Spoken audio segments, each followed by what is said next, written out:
Greetings, it is I, Director of Arketer Labs. It is typically the case, and it is true on this one uniformly at least. Happy Easter. I hope you're all having a fine one, or whatever day you prefer to celebrate that has some other reason for its existence, I suppose. I have to say, the fact there should be some sort of fuss about this is a bit bizarre. I can't, suppose, throw stones. After all, the reason this show is on Easter is because I, too, just do a show every Sunday. It wasn't really planned out to land on Easter Sunday this year. And it wasn't on a Sunday last year at all, I don't think. So, maybe I should remember to bite my tongue before I throw some stones. If you didn't know, the big hubbub this year is that by sheer chance, completely unforeseen over the past 4 or so years since it was founded, it's ostensibly also the Trans Day of Awareness. No, not awareness. Visibility. Visibility. So, on one hand, you have the Christian holiday revolving around the rising from the dead of a messianic figure who delivers everyone from damnation. On the other hand, you have a day for reassuring people that they haven't suddenly become invisible. I suppose. Yes. Yes, I did. There is no trace of Arcturus remaining. Oh, by the way, if you're expecting 58 to be on this one, I must disappoint you. 58 has taken the day off. After all, they take their faith very seriously. Or alternatively, I didn't realize how busy I would be, and to get them working in something approaching an approachable fashion takes a while, and I didn't have available this time. My bad. On the other hand, I'm kind of pissed at 58. 58 was supposed to grudgingly work with Arcturus and stress the point they weren't welcome. 58 did not prove to be inhospitable or even remotely vaguely hostile to Arcturus. They were saccharinely supportive all the way through, even insisting calling them Sir Arcturus.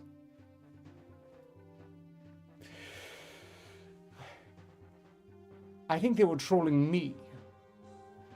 I've been trying to insist they don't call me Sir, instead call me Director. Instead they just say, well, if you don't want to call Sir, I'll call your worst enemy Sir instead. So there. In any case, greetings to Snoopy 700, BGC Veteran, K Shull, You're Wrong, Nerdy Rodent, and Bernie B.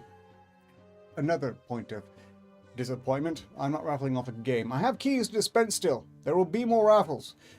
But I got started so late I didn't give this show the usual promotion it should have had. So it didn't feel wise to try to do a raffle in that context. Unless someone was really hoping for a game to be raffled, I don't know, if there's demand for it, I could rig it up at the last minute.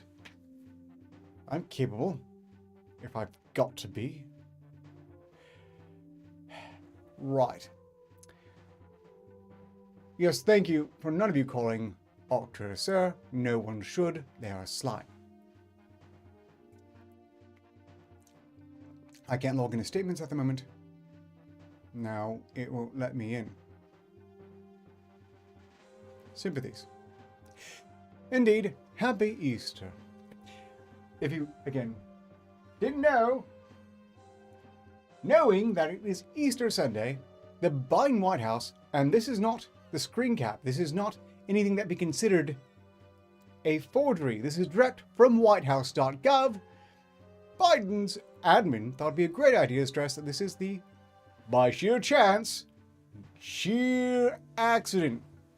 They had no idea this could potentially chafe.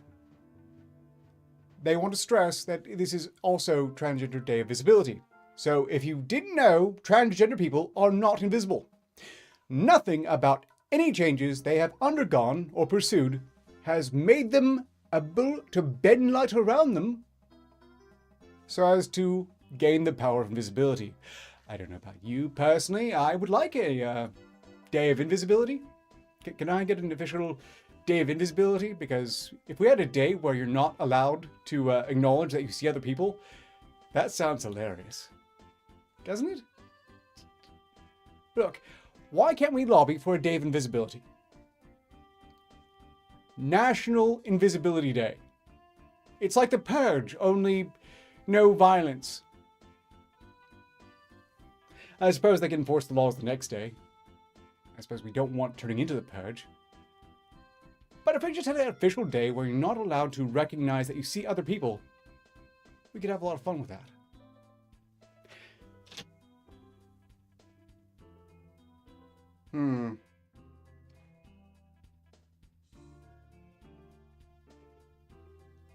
You know what?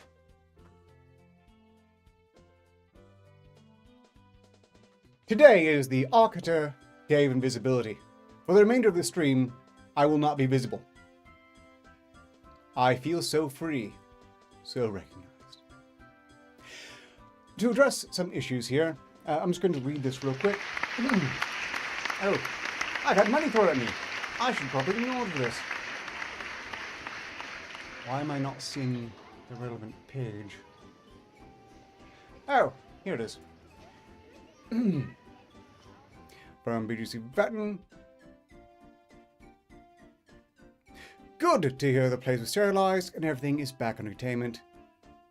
Pound Toadstein didn't boil himself. Indeed, Toadstein did not. And Epstein didn't kill himself. It remains the one thing I'm confident about. Sorry, no, not nude Arketer performance. This is now also going to be the official Arketer Day of Invisibility. But just for today. Oh, greetings in chat, by the way. Good aunt. Please note I am also in the Arketer Labs Volunteer Reserve Discord server in the green room, and anyone presently watching is welcome to join me, but not see me. Let's get to the key point here, again, from the whitehouse.gov.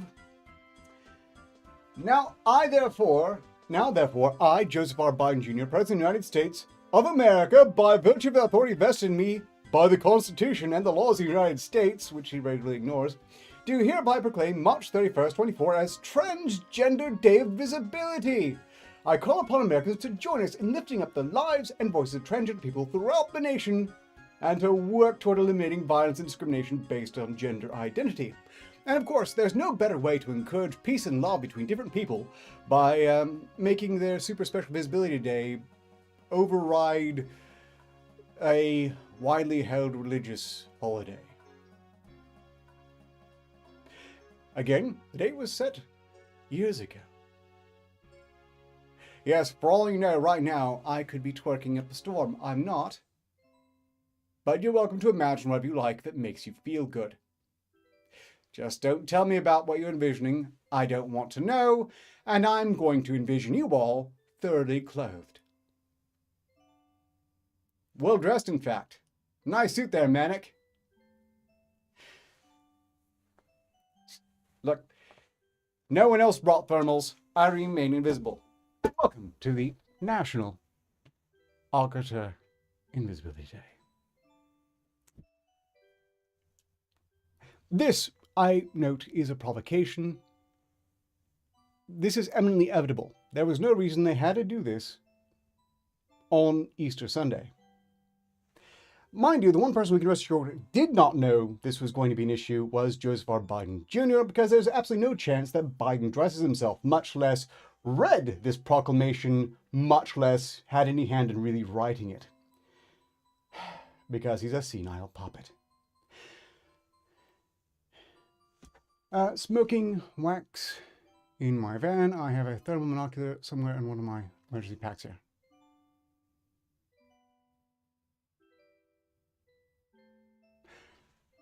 Okay, well, whatever you see, keep it to yourselves. The Babylon Bee had a good take on this, but so did a lot of others. There's one guy on Twitter we might know. What was his name? Yeah, I'll go and pull it up. Why not?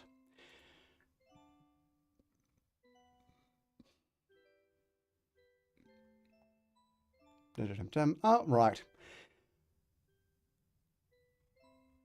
No. Haha. James Lindsay. Full Varsity was noting that... I'll just pull up the link, why not? Something will let me. Notably, this, what I read here from the proclamation from the president, ostensibly by his own hand, but not plausibly, much like him dressing himself. When this was initially posted to X, did you know that it got community noted? A lot of people tried to say that it was faked.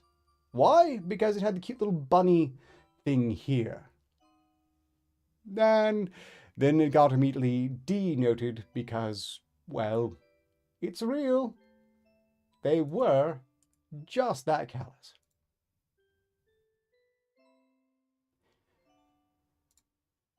James Lindsay, Full Varsity. I have a feeling this is going to go badly for me, but it has to be said. The dynamic must be explained. Yesterday, on Good Friday, one of the high holy days of the Christian faith, the Biden administration proclaimed Easter Sunday, March 31st, 2024, specifically to be Trans Day of Visibility. The official White House press release page shows an Easter bunny by the White House, indicating they are fully aware they are making this proclamation specifically about the Easter Sunday, even though Easter is not specifically mentioned in the proclamation.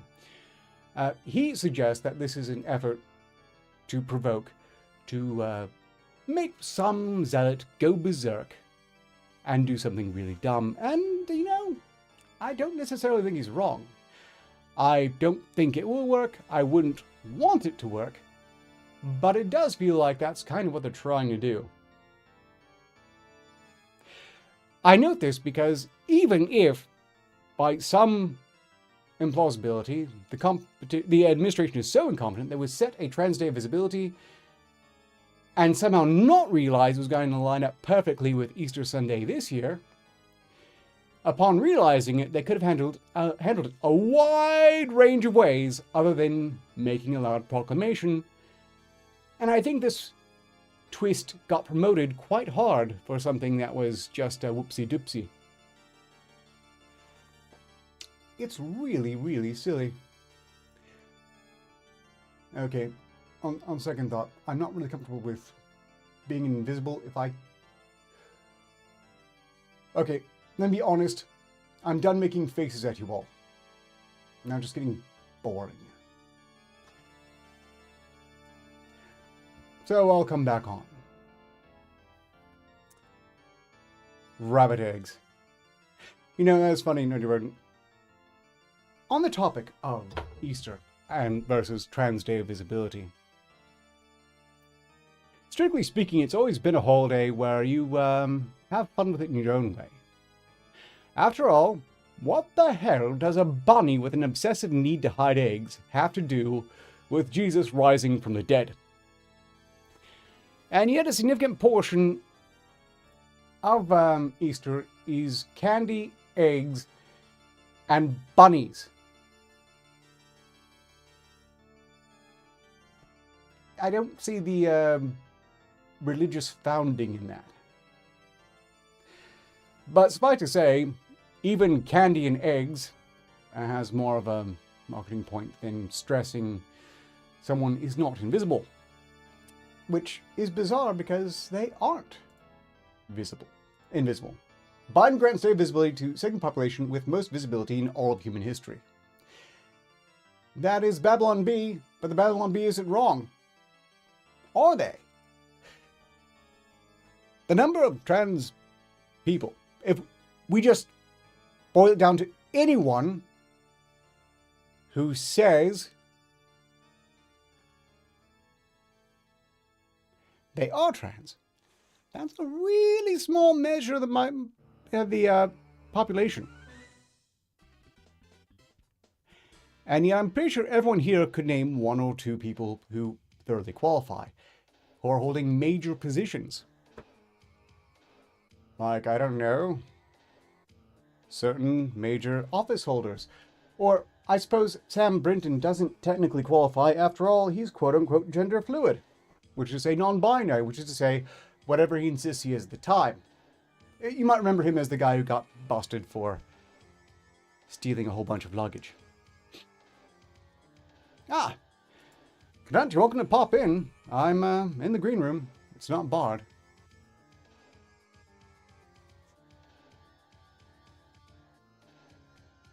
But no need.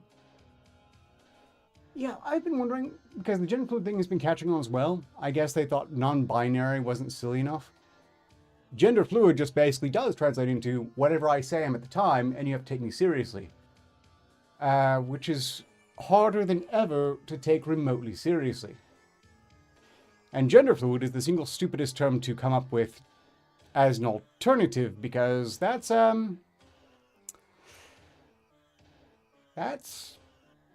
just really leading oneself to be called a gender fluid stain. Anyone calling themselves a gender fluid, I'm probably going to call you a stain. Why? Because it's too damn funny not to. Also, it is not remotely plausible at all.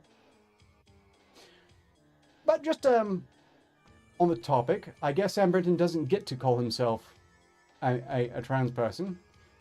Sam Brinton, an official at the Biden administration's Energy Department, DOE, is accused of stealing luggage from an airport in Las Vegas after facing similar charges in Minneapolis, according to reports. A felony arrest warrant was issued for Brinton, who is non-binary, aka gender fluid, stain, after accusations they stole luggage from the Harry Reid International Airport, Las Vegas, TV station KLS reported. The charge for grand larceny is with a value between $1,200 and $5,000, the warrant states. Grand larceny is a category B felony in Nevada and punishable by 1 to 10 years in prison and a fine up to 10%. Former DOE official arrested for a third time for allegedly stealing luggage at airport.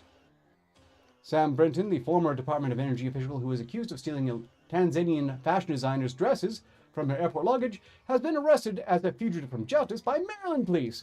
Brinton was reportedly taken into custody in Rockville, Maryland, by police on Wednesday, according to police records. A spokesperson for the Metropolitan Washington Airport Authority said the arrest again related to alleged theft of airport luggage, reported by Fox News. It is the third such allegation made against Brinton.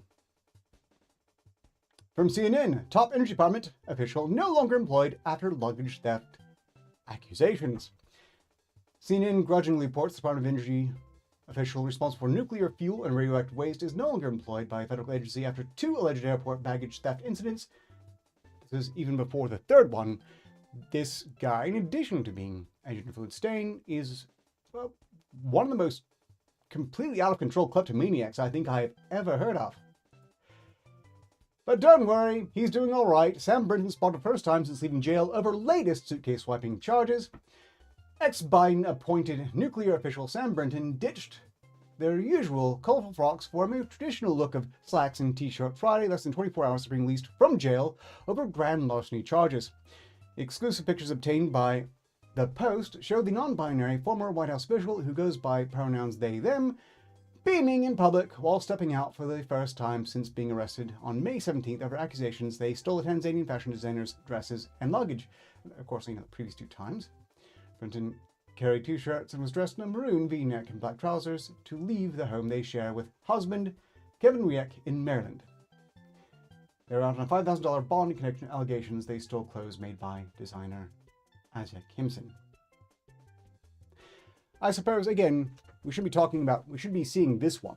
This is the one we're not supposed to see, because they're not trans, they're only gender fluid. I just find it hard to note the idea that they should be invisible. That's not quite right. Kadun, you are in the call, but presently muted. You're welcome to speak freely. You can have camera on, but it's not obligatory because, well, I don't have a camera visible. No, I had accidentally pressed the wrong button. Well then, it's a good thing I did not have it on camera, because that could have made things even more awkward. Well, I mean, you know how it goes. It's all right. I would have deleted the record of the stream as necessary afterwards, but I can't promise no one else is recording these things. Well, at the same time, I wouldn't want you to have accidentally been, I don't know, shut down if my camera had actually come on, because, stuff. Anyway. Happily, hi, how are you? Pretty well so far, although I genuinely did not realize this show would be lining up with Easter, and I tried to prepare for it, but I didn't quite have as much time as I thought I would, and I'm basically flying by the seat of my pants, which is not terribly unusual, I suppose. I just usually have more time to make it work despite that. How are you? I exist, or at the very least, according to the current scenario, the moment, my voice exists. Either that, or I am merely a figment of your imagination, and therefore you're speaking to nothing. And the rest of the chat will let you know by being like, Ark, who are you talking to? Oh, well, We see, I hear know for a nothing but fact your own voice. they are hearing you, and they're hearing me talk to you, because if you were a figment of my imagination, I would have been seeing all sorts of screaming in the chat about how I'm muted.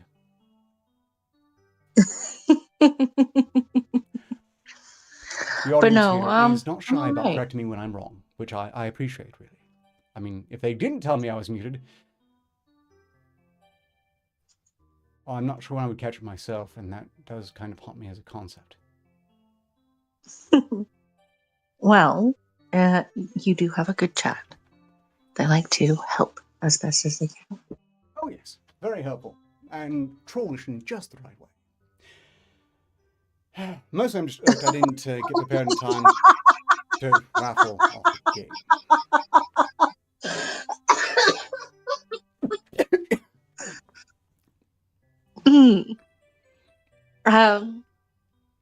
Ark, I apologize. It seems that I am merely a figment of your imagination. Well, so long as they're entertained by listening to figment of my imagination, I'm still mostly flattered.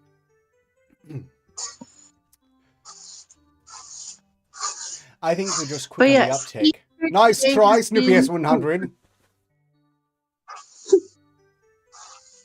I see you.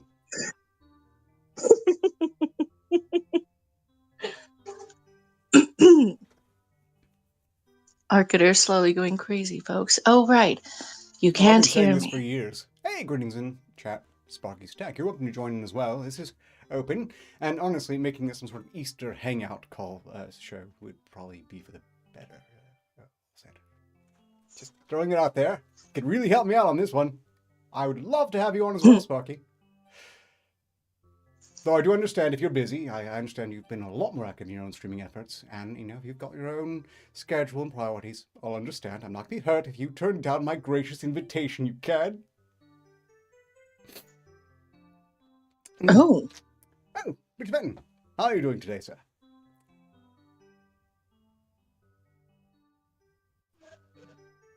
I'm thinking we might not be hearing you yet, but should that fix? Good evening. Hello, everyone. Hello, Richard Benton. Welcome to this incredibly well planned out Easter commiserating on Unfixable news today. And greetings, Sparky's Tech. Did you Just as planned. How are you doing, Sparky? I'm doing good. On exceeding 1,000 subscribers. If you didn't know. On. That was some time ago. I'm just congratulating you again in the public. Oh yeah, it's like I'm up to like over 1,600 now. Ah, see, I've been thoroughly left in the dust. Well, yeah, it just keeps fucking growing. I don't know why. You found your niche. There you go. Yeah, my niche in taking people's voices and twisting them around with AI and making them seem all sorts of horrid things. Yeah, that sounds like a pretty plausible niche. Actually, it's not a bad niche though, because first off, you're making them probably feel like they have the ability to sing if they do or don't. Pepper's actually stated that. Applying people who are the worst. I mean, they've already confused it for a compliment on multiple occasions, and I can see why. Yeah, I've had multiple different AI covers I've made of people making fun of them. Go, oh my god, this sounds so amazing. It's like, if you think so. Well, they're not wrong. It's just they might be going a bit too far to assume it's it's a compliment. Did you have any of them sing anything worse than the Power Rangers theme? I have Ralph singing Bartender, and I touch myself. I have Nick Ricciardo singing Mandy, and I have Kina Pohl singing Rhythm of the Night. Okay, one of those is arguably worse than the Power Rangers theme. And I also No. have Wash. I also have Wash singing "I'm a fucking horse." Okay, I think I missed that one. Sorry, Sparky. It's okay. Yes. I have a request for you. Oh, Okay. I don't know who, but choose somebody to sing Baby by Justin Bieber. Baby. Yes. Make everybody hurt. okay, that could be a hot tip for you, Sparky. It could. I don't know who and how to sing it. I suppose in this case, I have a request as well. I could have you seen it. That's my request, not me. That is exactly Wait, my request, you could make it not the me. song. Look, I still have the track of you using my voice to sing the Power Rangers theme, and I will carry it with me until the day I die, along with any records in my control. Yeah. AI exists. There's nothing in your control now. Look, this is Well, the bright side of AI, and I stand by this. This is fantastic, because everything else AI is so much worse. Being is so much worse. Well, me and Rogue's been doing the AI Mr. Medica thing, and it's the AI Mr. Medica channel's over 500 subs now. We started that channel like 8 months ago, actually. So we've been redesigning some logos and stuff. So we don't want to go with like the 4 out of 5 stars that Medica theme is. So we decided to do the binary code of a star, which is 11110. Fantastically enough. So that's the symbol we're going with. It's just 4 1s and a 0 with the stars behind it. And one of them that he made is Grand Theft Audio. So a little bit of a pun. Actually, I have a really, really time-consuming and tedious challenge for you, Sparky. God. Does this Find have to a do with movie. Alucard? Or no, it does not. But I'll make that request later. Just, I have issues. Anyway, So no, make a hot fanfic of audio of Alucard making Cadunt moisture self. Got it. that's not difficult. All right, No, it's not. Literally not difficult. No, I'm trying to talk about a challenge, you son of a fuck. I know people who benefit from that, though. Challenge. So you can Find find me it. anyway if you want to make some friends.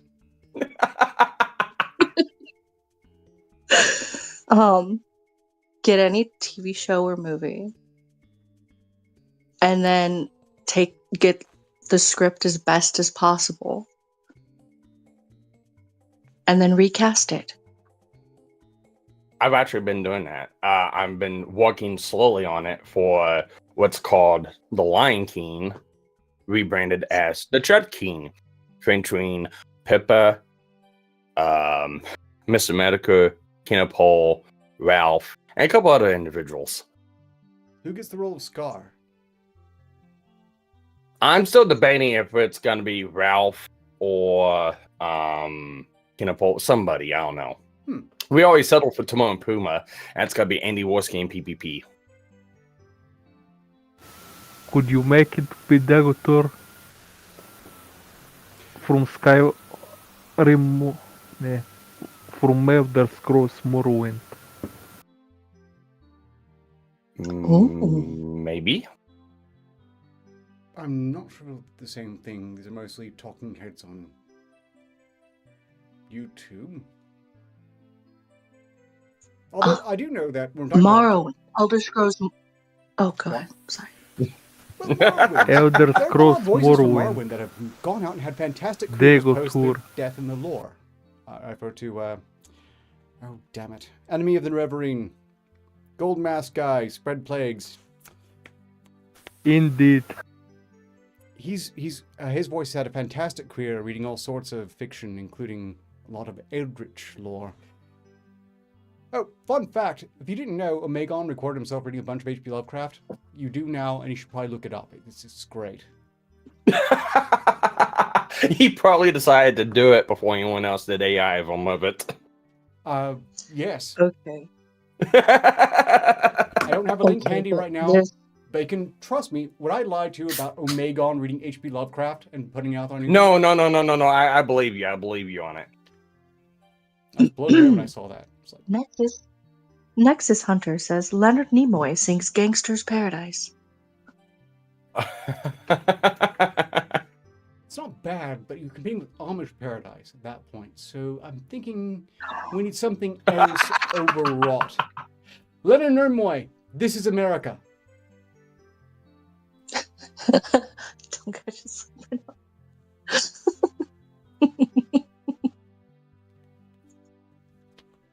Also, did we ever do a parody of This Is America, and why not? I suppose he just doesn't attempt to rap. Well, I'll say this much for like the AI stuff and AI community. Surprisingly enough, people who have like clambered together for this like little niche community for making AI voices, a lot of the better ones have made rules for themselves, and a lot of ones like not using deceased celebrities, using songs that they have sung. That's one thing, but using their voice themselves to do something else, that's kind of frowned upon. So Leonard Nimoy, unfortunately being passed, it can be done. Neil It's just deGrasse Tyson. Neil deGrasse. He's not dead. He's not, and no one likes him enough to be upset about it. And those do like him, we'll probably be happy to hear him sing it anyway. Yeah, no, it's been quite fascinating in the last couple months. Like I said I've been spotlighted by Legal Mindset, because he ended up doing a cover of not cover, but he ended up talking about he's gone hard into the VTubing stuff, thanks to the Dragon's Treasure and the Gator Gamer, and he kind of dove head first into Pippa, and a lot of things that they covered was also like Pippa, Mr. Medica, and stuff like that, and some of my stuff came up in it.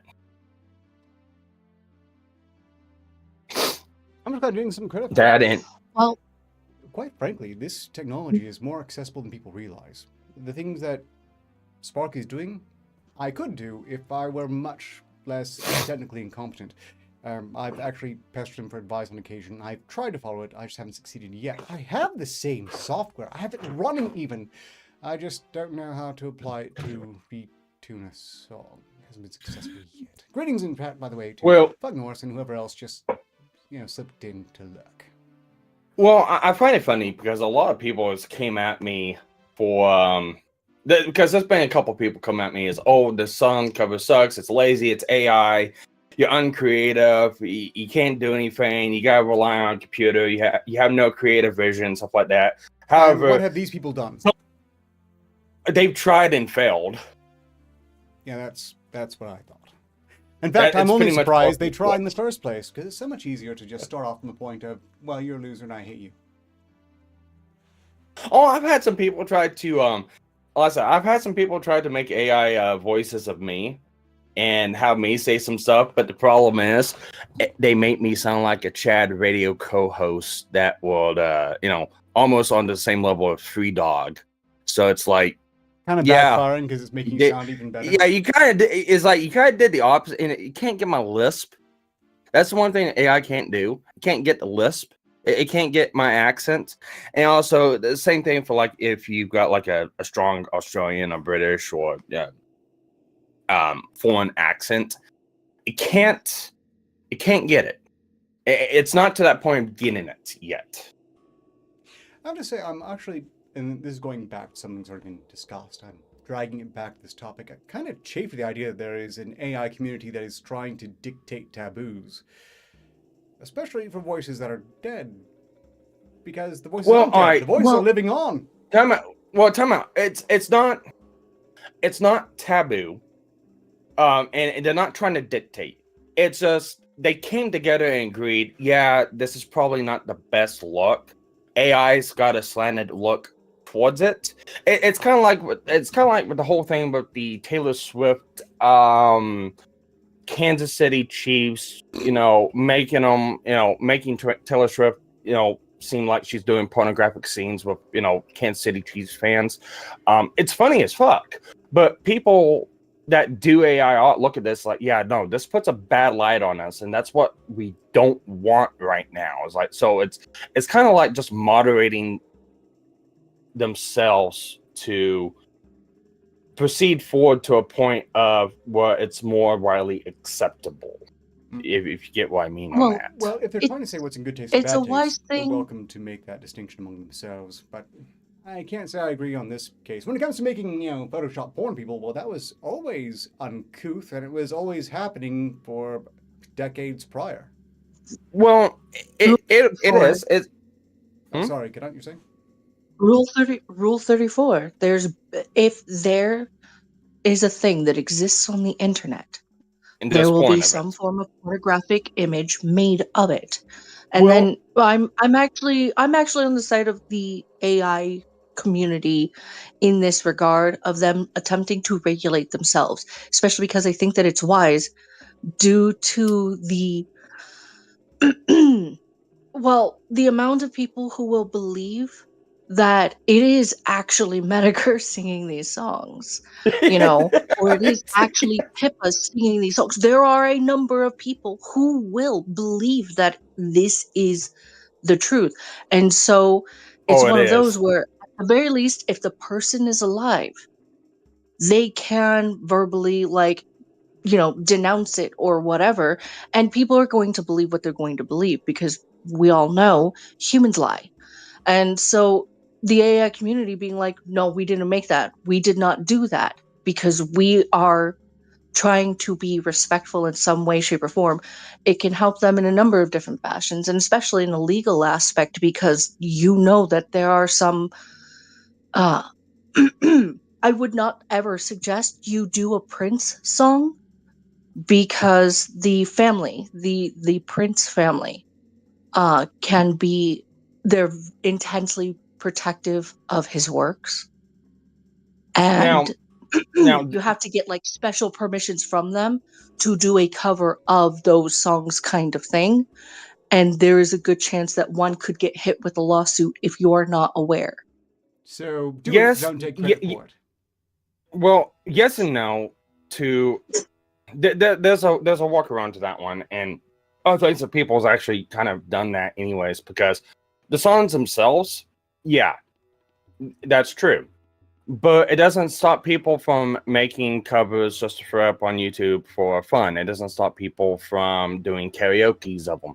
It doesn't stop people from doing that. That's really not a bad thing. Now, if you're doing it trying to make money or market it as this is your song and stuff like that, that's one thing. Yes. But doing it as a transformative work, like a cover or like a karaoke, that's another thing.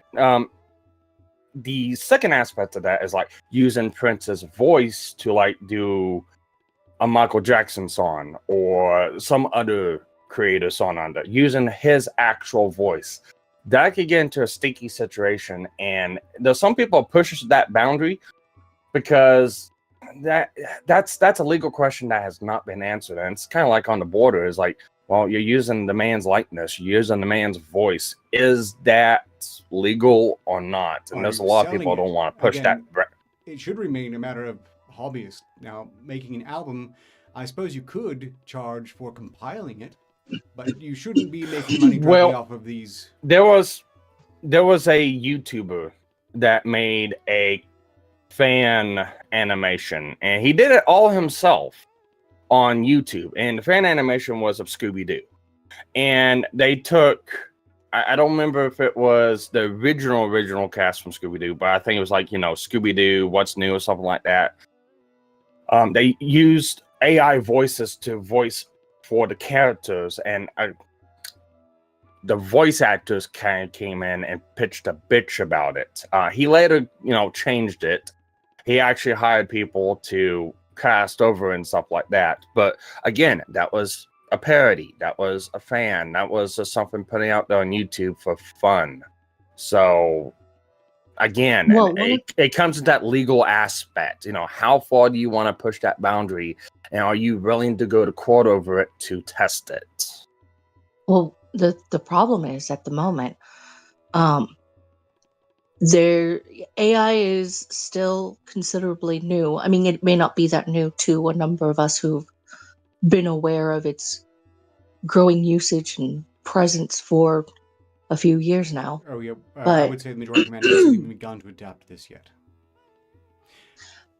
And the legal system is being one of those, because that is actually a question amongst some in the legal community on what are the laws in regards to AI.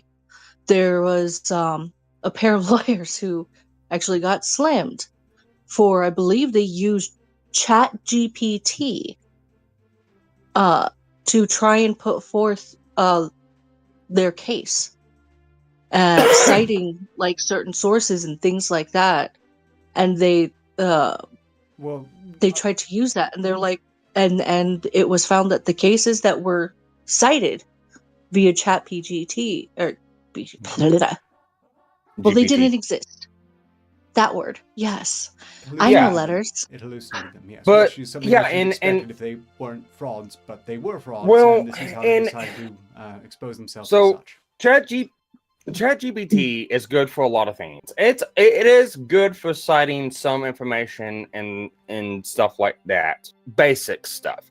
Now, when you try and get into nuanced details and all that good stuff, that's where ChatGPT really fails. So when it comes into like legal practices and stuff like that, it comes up to interpretation on a lot of that Well, stuff.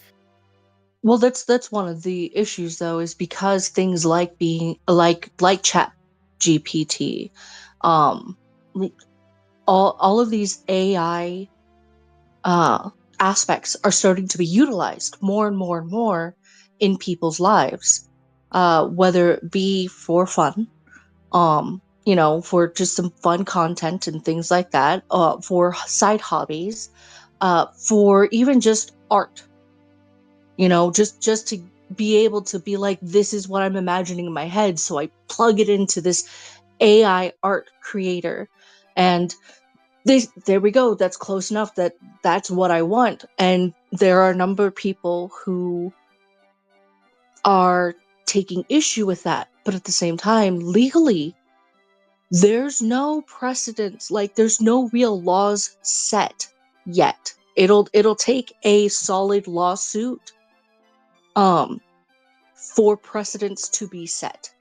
Yeah, there's In already effort regards this to AI, in regards to AI things. I mean, there are some semblances of precedences in regards to copyright and intellectual property, shit show etc., laws. etc., etc. There are some of those things that are already out there in the law, but at the same time, there is no set laws regarding AI, at least not yet. And Yeah. there will be. And- And I just don't think we can trust they will be done very well. Because right Yeah, now, they're it- most concerned with how they take this out of the hands of people, when that's not what we should be looking at, in my opinion. The way I see it, these are new tools. The people who will do best now are those who master the tools quickest and apply them best. So there's four sides to the AI art stuff on the arguments for it, and I'll briefly just cover each one. So the first side is it's stealing artwork. That could be looked at as, is it stealing it or is it using it for references? Because the example I like to give is, say you have somebody that's in a bubble, never been on the outside world, never has interacted. Say they've been on an island their entire life and they're just a great artist, and you put them in society and you ask them to draw a car. Are they going to be able to draw a car? No. What's a car? They don't know what a car is. They have to go for a visual reference what a car is. They present, hey, this car out here, this is a car. That's a car. That's a car. Give them examples of what a car is, and then they can go through and draw it. That's how AI usually works. They take different aspects of a shape, and they reconstruct it into what would look like a card. Sometimes it's good, sometimes it's bad. Same principles. It just, the question is, does it count if it's, a human giving it prompts to do it, or does it count because doesn't count because it's just a machine doing it? That's a legal question.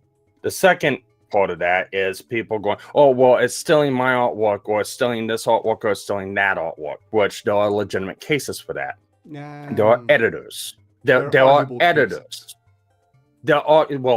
It's bad faith cases. And the bad faith is everyone's just lumping AI into AI bad, and they're not looking at the nuances. So what they're talking about is an art piece that went through a AI editor, and it's removed watermarks, or it's changed certain aspects of the image, and then that person claiming that image as their own. That's bad. No one's arguing that. But however, that's not AI generated. In everything in general, they try to apply that very specialized concept to the very concept of AI image generation as a whole, and that's where they are really. That's a human issue. That's a human issue. That's not an AI issue. The AI is only doing what the human tells it to. The same thing as if you put it into Photoshop and you just remove it yourselves. The only difference is instead of you doing it, it's the computer doing it. You still tell the computer to do it. Yeah, if they try to go after the entire technology, it is a losing prospect that really shouldn't be allowed to succeed. Whether it will or not, time will tell. But it shouldn't, because you can take a hammer and you can use it to pound a nail, or you can beat in the skull of someone you hate, or just arbitrarily cave in the skull of someone you're walking past. None of that would make the hammer or the hammer company bad. Exactly. The third concept of this is artists actually looking at AI going, this is a really unique tool. And I think Cody from Anime Outsider, he uses the same argument I use. In order to really utilize AI art in a way to make it look artistic, you gotta have an artistic eye. You gotta know how to do this stuff. And, for an artist, it could be a real time saver. You can draw a sketch out, put in AI. You can have the AI color it, or you can draw it and, do the base colors on it, and then you can have AI shade it. Or you can have it do specialized effects or background or anything like that on it. It can help artists save time. It's a really powerful tool. And then the fourth one is people just don't appreciate it, and they abuse it. And they just use it for whatever. Like with the lawyers using ChatGPT, or just writing scripts up and passing them out as their own and making it fake. I've had a couple people on AI Mathematica come at me and Rogue for this. Oh, well, you're not writing this scripts, you're having ChatGPT write it, and it's AI, it's fake. It's like, no. While having ChatGPT use the role play function, we have given ChatGPT prompts and background on how Mr. Maneker acts, how he says things, how he does stuff, his viewpoints. And you can have it role play as someone. And that's what we do. So say we give it a specific thing we want to talk about, like Gamergate or games or certain things that happen. We give it into the AI, we have it write it out. It's AI Mr. Maneker. We're not passing it off as our own. We're saying it outright. It's AI. It's a role-playing AI Maneker stating this. Well, again, it's how close can we get to the original? This is kind of the core of it. Where you're being honest about what's going on, there really shouldn't be room for issue. Exactly. I do not hand paint this set. These Easter decorations, generated by AI. Oh, I am stunned. And I will do it again.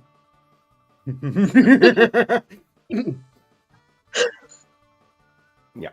But there's also another argument about styles. It's taking my art style and it's taking this other person's art style. Unfortunately, copyright and everything. None of that is copyrightable. One. Yeah, it's not. They've taking, because no one loses anything. The person whose style is being emulated by the program, that's still their style. They invented it. Toyo. They don't get. Yeah, Toyo Animations. Yeah, Toyo Animations. One Piece. Studio Ghibli, like House Moving Castle, or just any Studio Ghibli movie. That is a style. Now, with it being Japan, yeah, Japan's litigious, the copyright's a little bit different, stuff like that, but that doesn't apply over here in the US. You can draw someone that looks like Goku. You can draw someone that looks like Luffy. You can draw someone that looks like somebody from a Studio Ghibli picture. And it's completely fair use. You cannot copyright an actual style. Sure. Now, if that person tries to make Luffy or a Studio Ghibli character and try to sell it or pass it off as their own, that's a fair point of, no, they're stealing artwork, or they're trying to pass it off as their own. Instead of going, no, this is a fan creation of what I made. And a lot of people are going, well, it's still in Studio Ghibli's artwork. It's like, no, because I can go hire an artist to draw something and it looks exactly like it and put it into the AI. You can put it into the AI. It doesn't know it's from Studio Ghibli and doesn't know if it's from this other person. You cannot copyright a style. Humans. There are certain humans who used to make money off of forgeries of other artists' popular works. And there are people who are now who are now utilized, like they're hired because they know those artists' works. They know the history behind those artists' works. They know what it is, the kind of oil paints that they used, etc., etc., etc., that can now spot forgeries. And just like with that, there are going to be people who, if somebody throws an AI piece of art out there and is like, oh, I'm a digital artist, I made this, and someone's like, nope, this is how you can tell. There's already people who can tell the difference between AI art pieces versus digital art pieces. Now, in regards to anime styles, it is a little more different, mostly because a lot of the styles are in a similar stylization. But we all know that if we see a Rule 34 regarding Hell's Moving Castle or any Studio Ghibli piece in general, I'm using Hell's Moving Castle because there's adults in that one that I can name. But if we see that, we know that it is not real. When should you... Exactly. If I might step in, for one, I need to address a few things. First off, greetings in the chat to Lippy, Exodus, Nexus Hunter, I think I agreed you already, I'm not sure. In any case, covered. And this has reached over 14 likes, which means I need to launch the confetti. Yay! Yay! Funny Exodus. Draw a claw. I'm not going to stick to my schedule in this case. We're having too much fun. At least someone has to be, I think. But someone tried to take a life away too late. Still 13. Well, here's a good one. So, from most people who are not fluent in anime and stuff like that, so Kadan, don't chime in this one. But I showed you characters of Dragon Crest and from the game. And if I show you characters of Dragon Ball Z, would you know who made it? Or if they even came from the same studio or the same artist? Would anyone know that? Because people that are making the show today, the artists drawing the show today, are not the same ones that originally made like Dragon Crest back when it came out, or made Dragon Ball when it came out, or made Dragon Ball Z when it first came out. The people making like Dragon Ball Super right now, not the same artist, but they're drawing the same style. Artists emulating artists. It's the same thing. Absolutely something they rely on already. Yeah, the intellectual property is owned by the company rather than the artist in that particular case. So as long as it's a license, that's what matters most. My point regarding also things you should assume aren't made by original artists because they are, say, not safe for work. Well, some of these artists get locked in some very draconian binding contracts, and if I'm just, isn't there a Disney vault somewhere containing a bunch of technically owned by the company stuff the artist made just to kind of thumb their nose at the company? Disney, and there's several other companies. Hell, more famous. I wouldn't say more famously, but more recently, there's stuff with Ninja Sanji and a couple other VTuber companies were former talents where they've commissioned artwork from artists, and because of the way Ninja Sanji has the contracts and stuff like that, the artist never got paid because it was requested by the VTuber, and the company is supposed to pay for it. And what ended up happening is Ninja Sanji basically dropped it, but the way the contract goes, they lost rights ownerships to the art. Even though it's their art, they haven't got paid for it. Now, that's illegal, but that's also, something you need to dispute in court of law, unfortunately, which there's some artists have just put the stuff out there like, yeah, no, fuck them, this is mine and this is what I drew. And there's other ones that's just a little too scared to do it because, well, they don't want to, challenge a lawsuit that might come their way. But yeah, it happens basically all the ruined time because they have endless amounts of money to throw at it, whether they'll win or not. Exactly. Matter.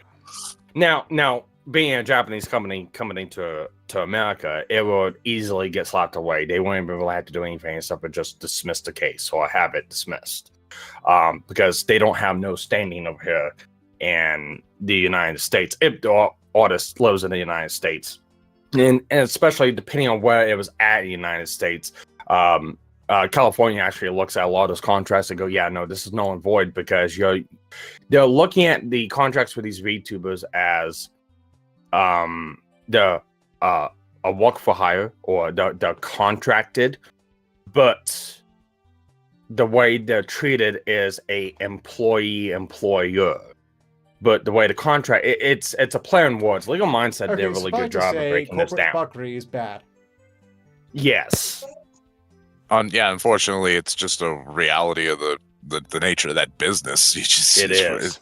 So it's when it comes down to that human side, when you start adding corporate to it, it loses its humanity in a way. Now that's much more concerning. But now we're concerned. What we're taking down is the tools are being villainized. That's where my issue with AI is. The tools.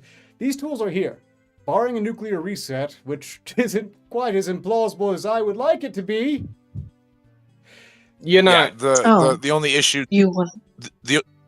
Go ahead, sorry. No, I was just being a snarky cunt saying, "Oh, you want it to be impossible." My thought when it comes to the your corporate misanthropic views, I'm pro-humanity. I would like to continue existing and improve, as it probably will if it's not erasing itself from the timeline in the not distant future. You've seen the episode of South Park where they did the Walmart and they burned down the Walmart and then go to Jim's Hardware and it turns into basically Walmart. That's the unfortunate cycle that artists will, the more successful you get, the more corporatized you'll almost naturally be. Was Pepper involved in that? It's I'm afraid I've missed too many of those episodes, but that's actually a very good point, and is something that meshes my personal philosophy. The more people involved in anything, the more certainly it will go to shit. And the bigger you get, the more people you need in the company. The more people in the company, the more likely the worst elements will influence it. Yeah, that's the fatal flaw in like communism. Communism works for under 10, under 100 people could probably make communism work if you had some intelligent people in there. But the more you get in there, the more people you get in there, the higher amount of corruption you end up getting because you can't keep an eye on everybody, especially when it's all down to a centralized government that's in charge. No, corruption is and companies work like that. A lot of companies are essentially little tiny dictatorship. They're corporate. They must serve the corporate interest and stuff like that. After all, everyone in the company is working. Well, the only interest is in more money. Yeah. And the good of the company is more money. And I can't fault them for that. I can't fault them for I want to make more money, but at some point you have to balance when you're being inhumane in that pursuit of more success. That's where we completely lose balance, and you end up getting huge ass companies who think they're better than everybody, making all the decisions, and will get so happy over little shit. If the only thing that matters Nintendo is emulators. the money, then exactly. That company has no idea what it's doing anymore. It can't. Well, it only has one goal at that point. That is That's your why- goal, then that is a company that has lost its way entirely. There has to Unfortunately, be Arketer, additional there's a goals, lot of otherwise it's worthless, and it will just get worse from there. unfortunately, Arketer, there's a lot of companies, and I Oh, mean, I'm a not good majority of them questioning- that like this. No, I'm not surprised this. And unfortunately, all those companies are owned by like a handful of people. Yeah. Yes. Top-down power. And you don't think they Centralizes. talk to each other? You don't think they coordinate shit? Come on. Like I Yeah. said, you can make it work if it's under 100 people. So they make it work because they can know each other all by name. Top-down I've always- control I've is al- the worst.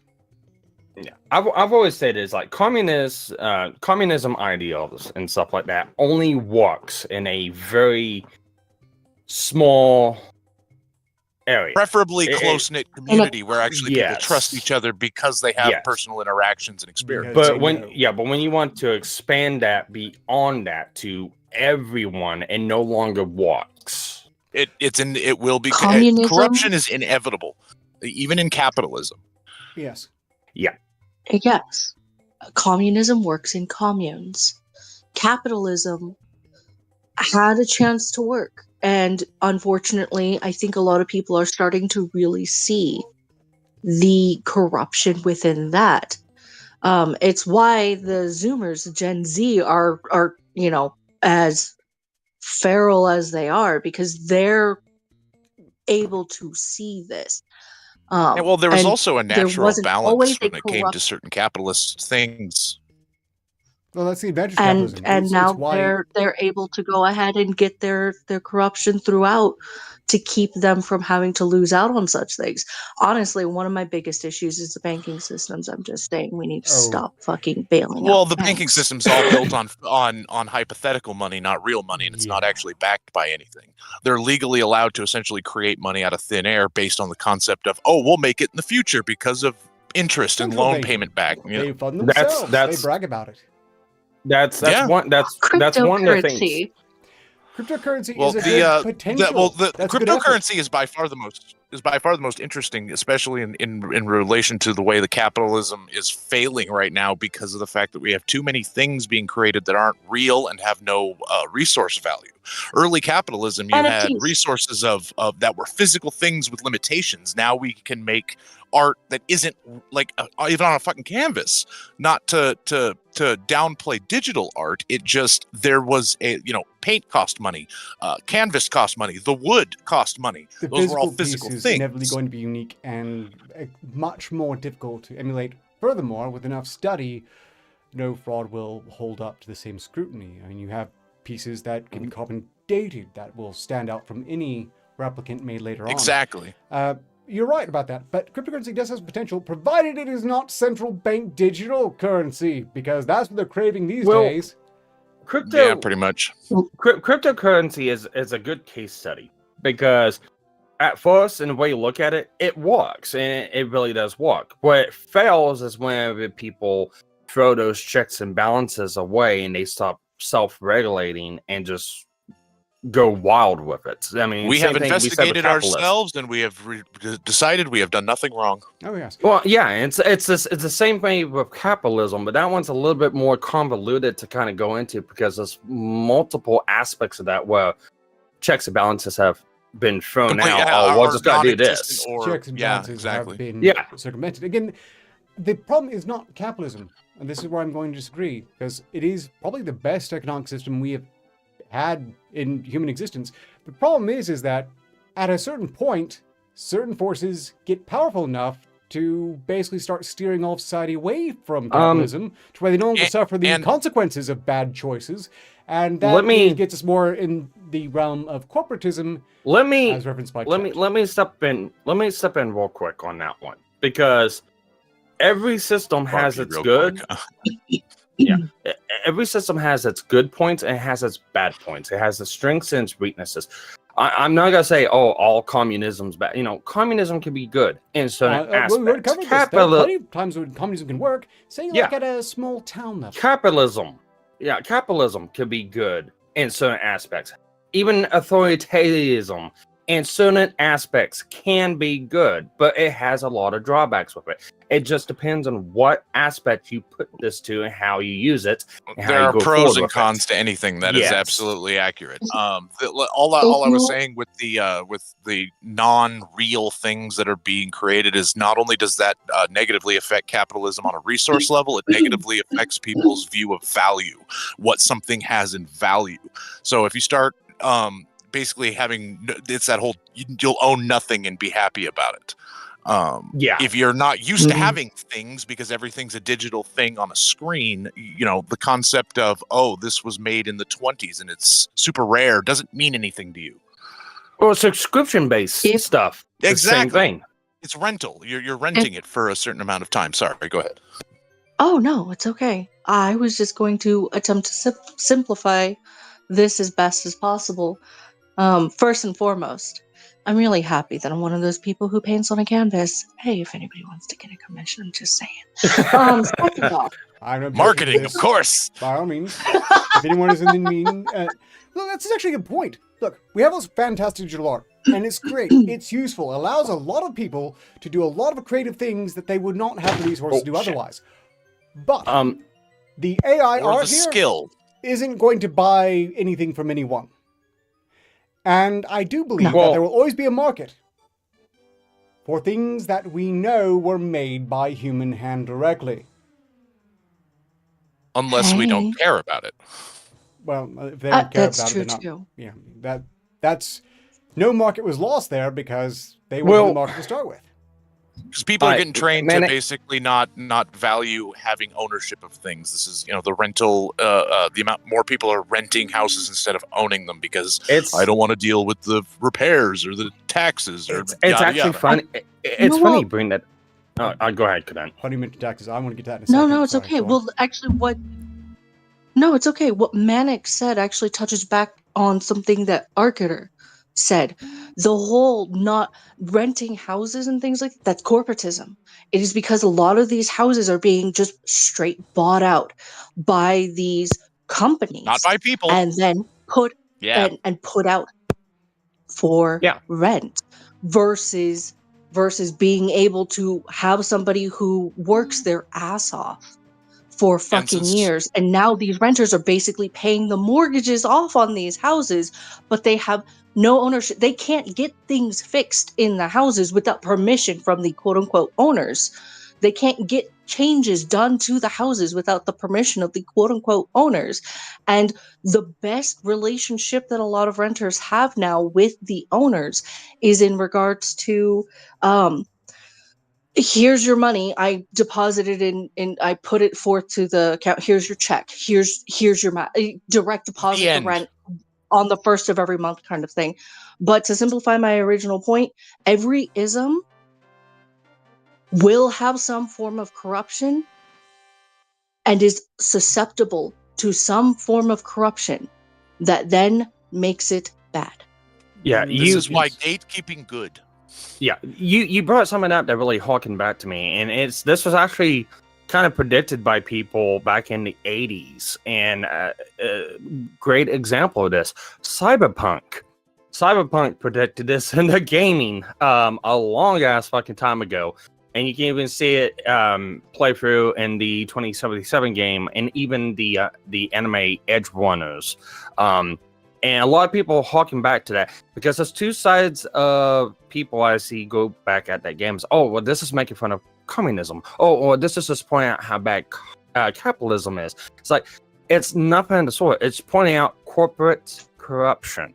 It's like whenever you own a fucking washing machine in your house and you cannot use it because the subscription ran out on it, you must redo the subscription order to use your washing machine in your own house. Yeah, that's one example. That is corporate. It's not. And the funny thing is, this is not even a new concept. They tried to do it early on with music. The old, get 99 cents, you can get unlimited amount of CDs sent to your home, and for a subscription cost, and yada yada.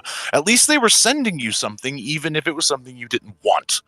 But the subscription model didn't take off until we had this ability to connect to everybody on instant scale, and now it is feasible. It is feasible feasible to lock people into forgetting that, oh, I'm only paying $6 for this streaming service, or I'm only paying $4 for this thing in my car that if I stop paying for it, I don't have a heater anymore because that subscription will Well, lapse.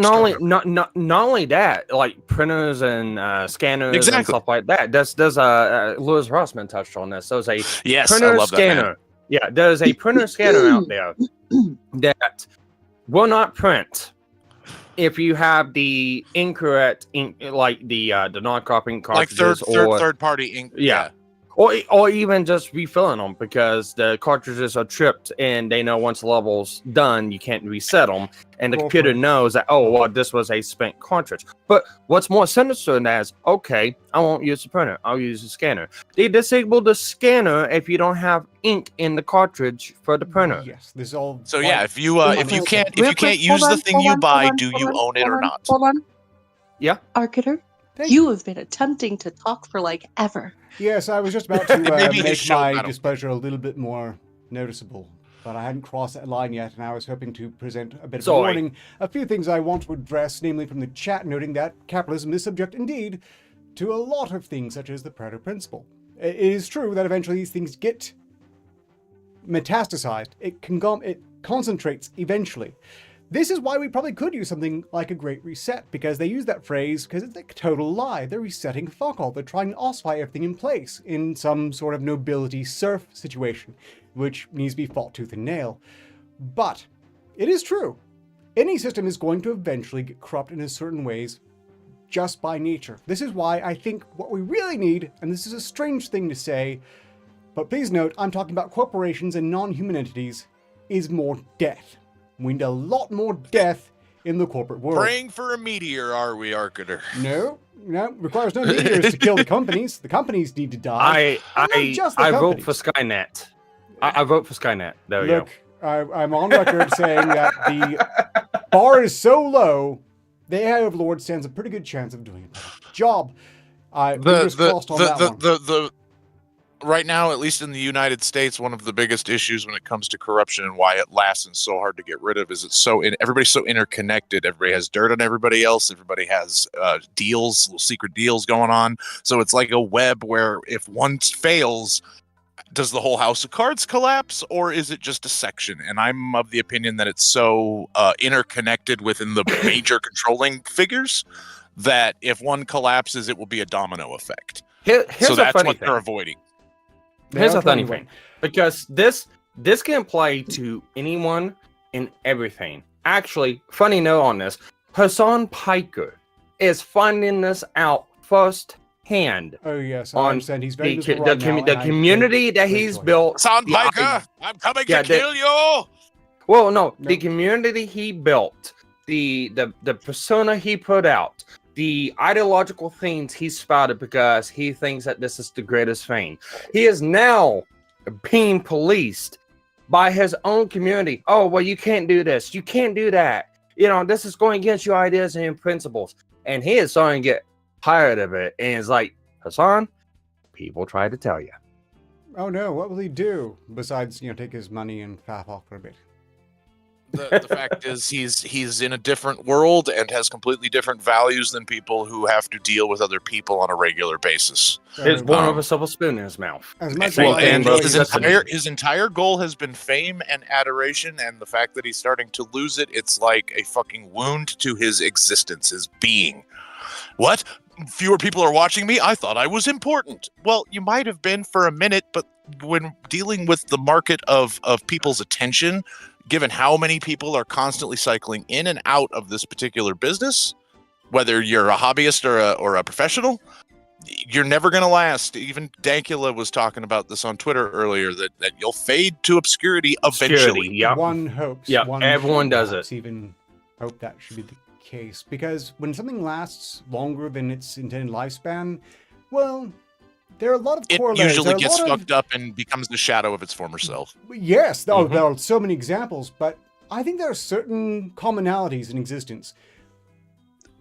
Human cells We- typically die after a certain span of time. Do you know what cells at least On, try to live on forever? a long enough timeline, everyone's survival rate drops to 0. True, but do you know which human cells try their best to live forever?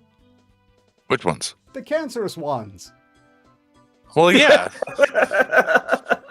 And I think you can see a lot of That- corollaries Not wrong. in whole I people. very much approve of that dark analogistic joke. It's not wrong. It's not wrong at all. Sorry, it seems we've turned his show into EFAP. Jesus Christ. No, everyone here is still fully clothed. Yeah, I'm going to pretend as far and as you know. assume that everyone here is fully clothed. And Keep talking, Darker. Yeah. Jesus Christ. Well, guys, I do have to go. that's I fine. want to hop on and say I wasn't expecting to have this much of a cordial conversation. I didn't even think this topic was going to be broached to come up, but it's Look, been really fun I and only interesting. screamed obscenities when you joined that one time. One time? You know what? Here, Oh, good. Sparky. Here, allow me. Fuck you. Fuck your face. Fuck your dog. Go fuck yourself. You have yourself a fucking fuck day, and fuck off. I'll And to say quote happy- George Carlin, shit, piss, fuck, cocksucker, motherfucker, and tits. Thank you. I enjoy all the kind words, folks. But with that, thank you, everyone. Arketer, it's been a while. Hopefully, I'll get to come on again some other time. So, Right. with that, later, Have everyone. a good Easter. Have a Easter. Yeah, well, I'll try to. Or trans day visibility. If you prefer that, I mean, if you're not a Christian, I suppose there's really no reason you should. All right. Oh, hang on. I'll say one thing. Rot On your that fucking whole teeth deal. out. I'll say one thing on that. So, the whole White House thing, Biden putting out the trans visibility day, and when it came out, it's like, look, hot take. Anyone who wants to believe that is probably supporting Christian. So, there you go. Yeah, it's all. I think that was done for divisiveness only. Let's separate some people and create fucking drama. The And government. Yeah, let's also rape. exactly. Let's Business, also especially not rape this admin. Christian's mom. Fuck it. Yeah, it's Yeah. not plausible All for a right, second. with that- This admin in particular is remotely concerned about unifying Americans. They really would like as many Americans as possible to be at each other's throat. But this makes sense because our enemy is not just the corporate world. We get focused on that. But this whole you will own nothing, you'll rent everything, that wasn't necessarily started by a corporation. I would say the most prime example would be the US government with property tax. Meaning that none of you own do you any think the land, government not even isn't a corporations own the corporation? lands. Yeah. They're renting. Do you Apparently really the think whole- the from what I government was- is not a corporation? Oh, at this I thought point we it's were all corporation. corporations. Like that's why we have a social security number. But you can't stop with just saying it's those corporations. We have to deal with the fact that the U.S. government is pulling the same shit, and it's much worse in their case because if you can stop paying your internet subscription, you can stop paying your cable subscription, but if you stop paying your property tax, you're going to jail, motherfucker. Or losing your house, or both. Mm-hmm. You know what we need? A great A revolution? unifying. That too, but I think more so than anything else, we need, an alien threat, a viable alien threat from somewhere out in the stars that can bring humanity together. Because when you look at all of the instances regarding aliens versus humans stop being as retarded. And At least they in the come movies. together as human. Yeah, well, and that's the real dream there, isn't it? It's That a fun thought. That to say hopefully, something about hopefully humans art versus imitating AIs. life will eventually imitate life back. Life will imitate art Yeah. back. yeah. I'm sorry, if there's an Well, alien I'm threat out hopeful, there, but I'm also I realistic. don't think they're going to be their enemy. I'm pretty sure we're under quarantine. Are we? I don't think they want to mess with us. Not because they're afraid of us, but because they just don't want to put their hands in it. Or pseudopods. Yeah, I mean, if you're looking for diamonds in a dog turd, do you really want to go just like digging around in it? You want to find the right tools and take them one at a time. Maybe all those people that got brought back, I was abducted. They were like, "Oh no, we don't want this one. Bring it. That's no good. That is not alien choice beef. There, let's get rid of that. Drop a probe in it though, just so we know where it goes." Drop a probe. I just imagine it's like the tags that we put on animals to watch their their movements and shit. I just trying to understand our I think I'm just migration gonna stop. patterns. It's been so much better. Now, How far over your expected time are we? oh, full 20 minutes. Your This is a usual- rare special occasion. Truly, this happened. This has never happened before. This is unprecedented. I don't think I've gone this far over on a scheduled show. Well, when you were like, "Hey, that's not barred. You can come on in here," I'm like, "Oh, I'm gonna make him regret that." Well, Well, then you have listen, failed. Arketer, this is... I know I fail This at everything I is- fucking is- do. You were saying that? Oh, I was just saying, Arketer, this is an unprecedented event because this is an unprecedented show. As you were saying earlier, you hadn't quite planned out as much as you had thought because it was Easter and you didn't realize. Yes, I. I'm really glad you gave up the invisible gimmick. It was kind of boring to just look at your backdrop and not, seeing you being you. Yes, I second guess myself all the time. This time, for net positive. No, it was a good gimmick. Just, I'm glad you were like, all right, 10 minutes, that's good. Yeah, That's enough. I got my time making faces at everyone. And, yes, they can't see, and it was great fun for a bit, but it gets old after a while. Strictly speaking, half the fun is in the reactions, and I can't see that anyway because they're only talking in text. Yeah. And so it's also a matter of interpreting it correctly. Half the time I'm like, does he even get my jokes? I don't think he does. Well, I see where that becomes confusion, because I do have a lifetime habit of stepping on jokes. This is one of the reasons why I'm probably very hard to append with jokes, or most commentary. You're the most intelligent, obtuse person I've ever met. I'll take it. That is the Oh. nicest way I've ever heard anybody say, you are the smartest dumbass I've ever known. So, I'm number one at something. okay, that actually sounds... Hey, I've seen a lot of really smart dumbasses, so I'm not sure about that. Shit, that's my entire gimmick. You guys were all sitting here talking about you can't copyright style, and I was like, fuck! I was hoping to get paid for all the stupid people. I thought it was a genius move. No, you're being stupid. Pay me. That's my brand. That's my business.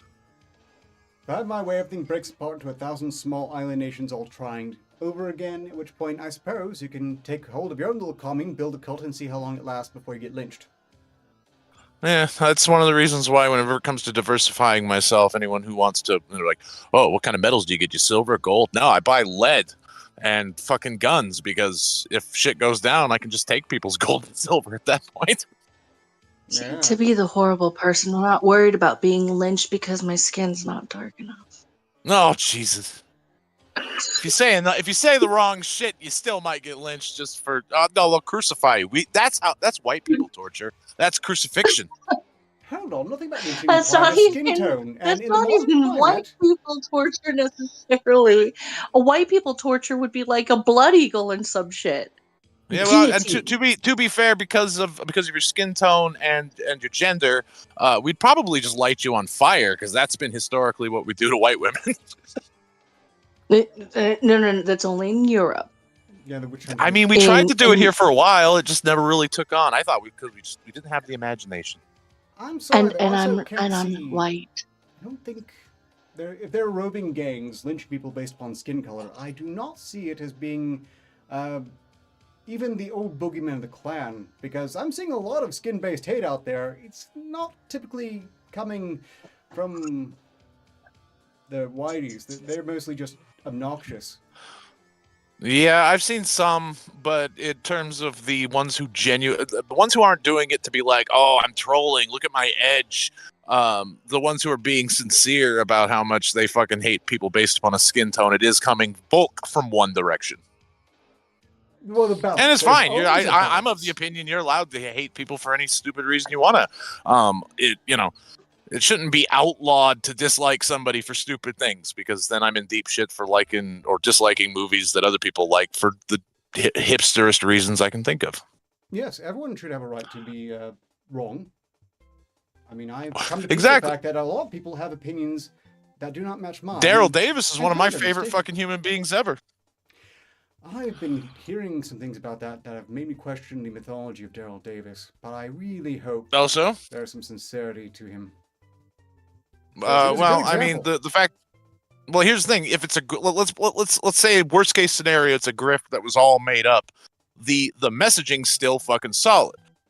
But it ruins the messaging if it's built on bullshit. But I don't know what kind of shit have you heard about Daryl Davis that would make you question it.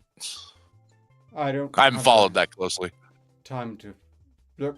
Suffice to say, the best way to dispose of hate is to basically grasp the fact that we are all human, and a spectacular variety of humans, and just need to find Chill the some fuck measure of out common ground. and grow up.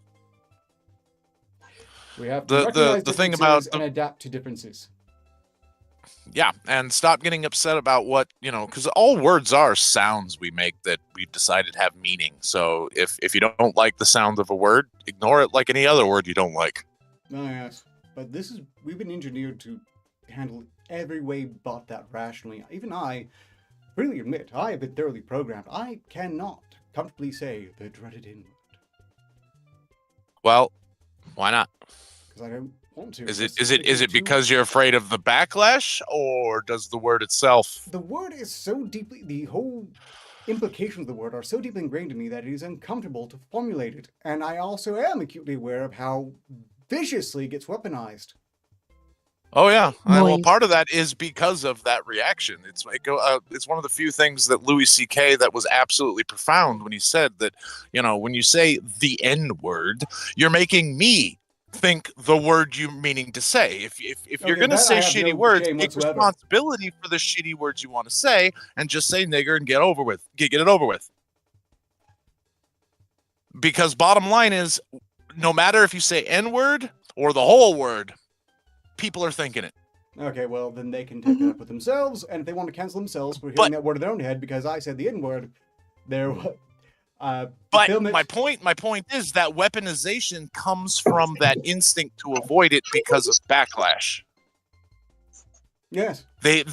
You're the one giving them power by I can't say it. Well, why not? Are you going to say it in some hateful way? No, I just want to talk about the word.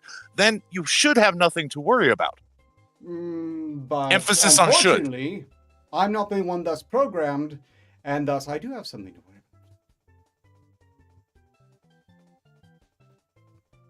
about. Elaborate.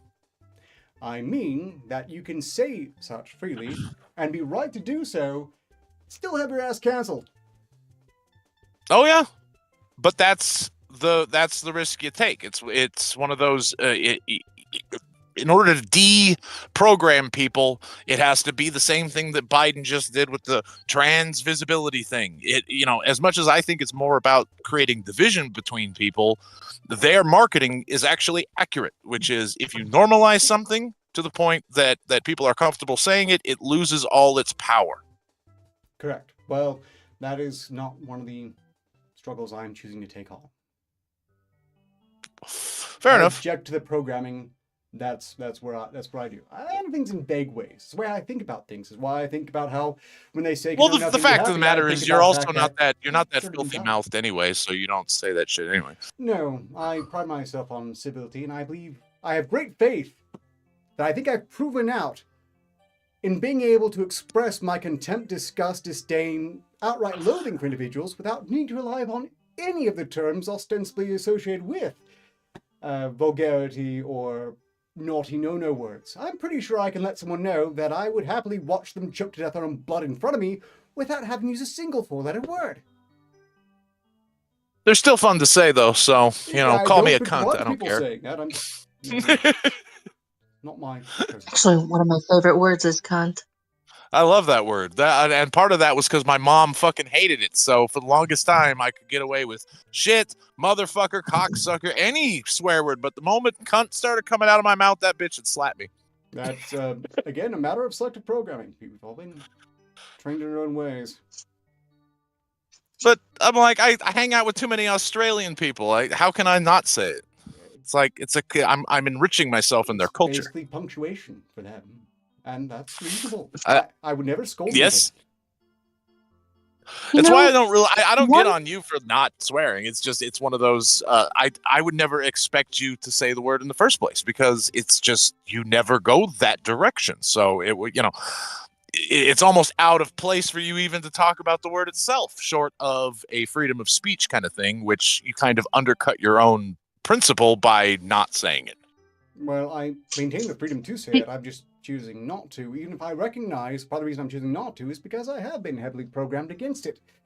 I don't approve of the programming. I don't see a point in fucking with the programming just to say something that potentially complicates things further. I love it. I love it. I think that's the only word that I hate is one that I've grown to hate, simply because it is an attempt to change a pre-existing word. Actually, there's a couple of words I hate now, but now that I'm thinking about it, but no, I hate the word map. I hate the word map. I hate it. Yeah. Just call them what they are, pedophiles. Yes. And I don't even know why we have to fucking censor pedo. That I see so many people putting asterisks on there, and I'm like, really? It's pedo's now a dirty word? I mean, don't get me wrong, it's a completely dirty act, but I don't think it should be a dirty word. I think we should definitely have a fucking word to describe pedophiles. You're correct. But people who are using map, they're trying to get away from that word because it's accurate. And they want to muddy the waters by putting in something that they think they can build a sense of goodwill towards. When they can, because there are enough dumb people out there who will do whatever they're roughly suggested that should do. We've seen so much. There is only one map that I legitimize, and that's people who really, really like people in coal mines. Minor. That's good. Yeah, approved. Although those are also absolutely verboten. I mean, every time they come up, it's blackface. Same. Yeah, it matches my black lung. Fuck off. No, I have seen ostensible journalists complain because they went to a bar that was frequented by miners, coal miners. And even though they know the pictures of all those guys with black faces are there because that's what they did, that was their job, they still had the nerve to write an article about how offensive it was to them. Fuck them. I'll still wear my charcoal masks. Yeah, go for it. It's good for the skin. Chat, no, I do not talk dirty to 58008. In fact, if I did, maybe I'll just try it sometime, just to get the response that I will get scolded by 58008. This was tested, it was to be discouraging that sort of thing, and Arcturus isn't allowed to speak to them anymore. At least I'll figure out how to make it hostile to further illustrate your own point about why you avoid cursing, the one time you just dropped the F-bomb was an excellent fucking joke, but only because of the fact that you don't drop the F-bomb all the time. It literally stuck out like a sore thumb. Well, it needs to exist because it's important. It's seasoning. Just don't over-season. And I'm somebody who's like, fuck that, I'm putting pepper on everything. Fuck yes. Give me that fucking paprika. Like, season it. Season your language for me, daddy. Anyway. Jesus. That took a wild left turn. I like it. My brain's stuck on words I hate. I hate the word whatever, especially when it's combined with fine. Because it's the opposite of what they actually mean. When somebody goes fine, whatever, they're not fine, and it's not whatever, it's something specific.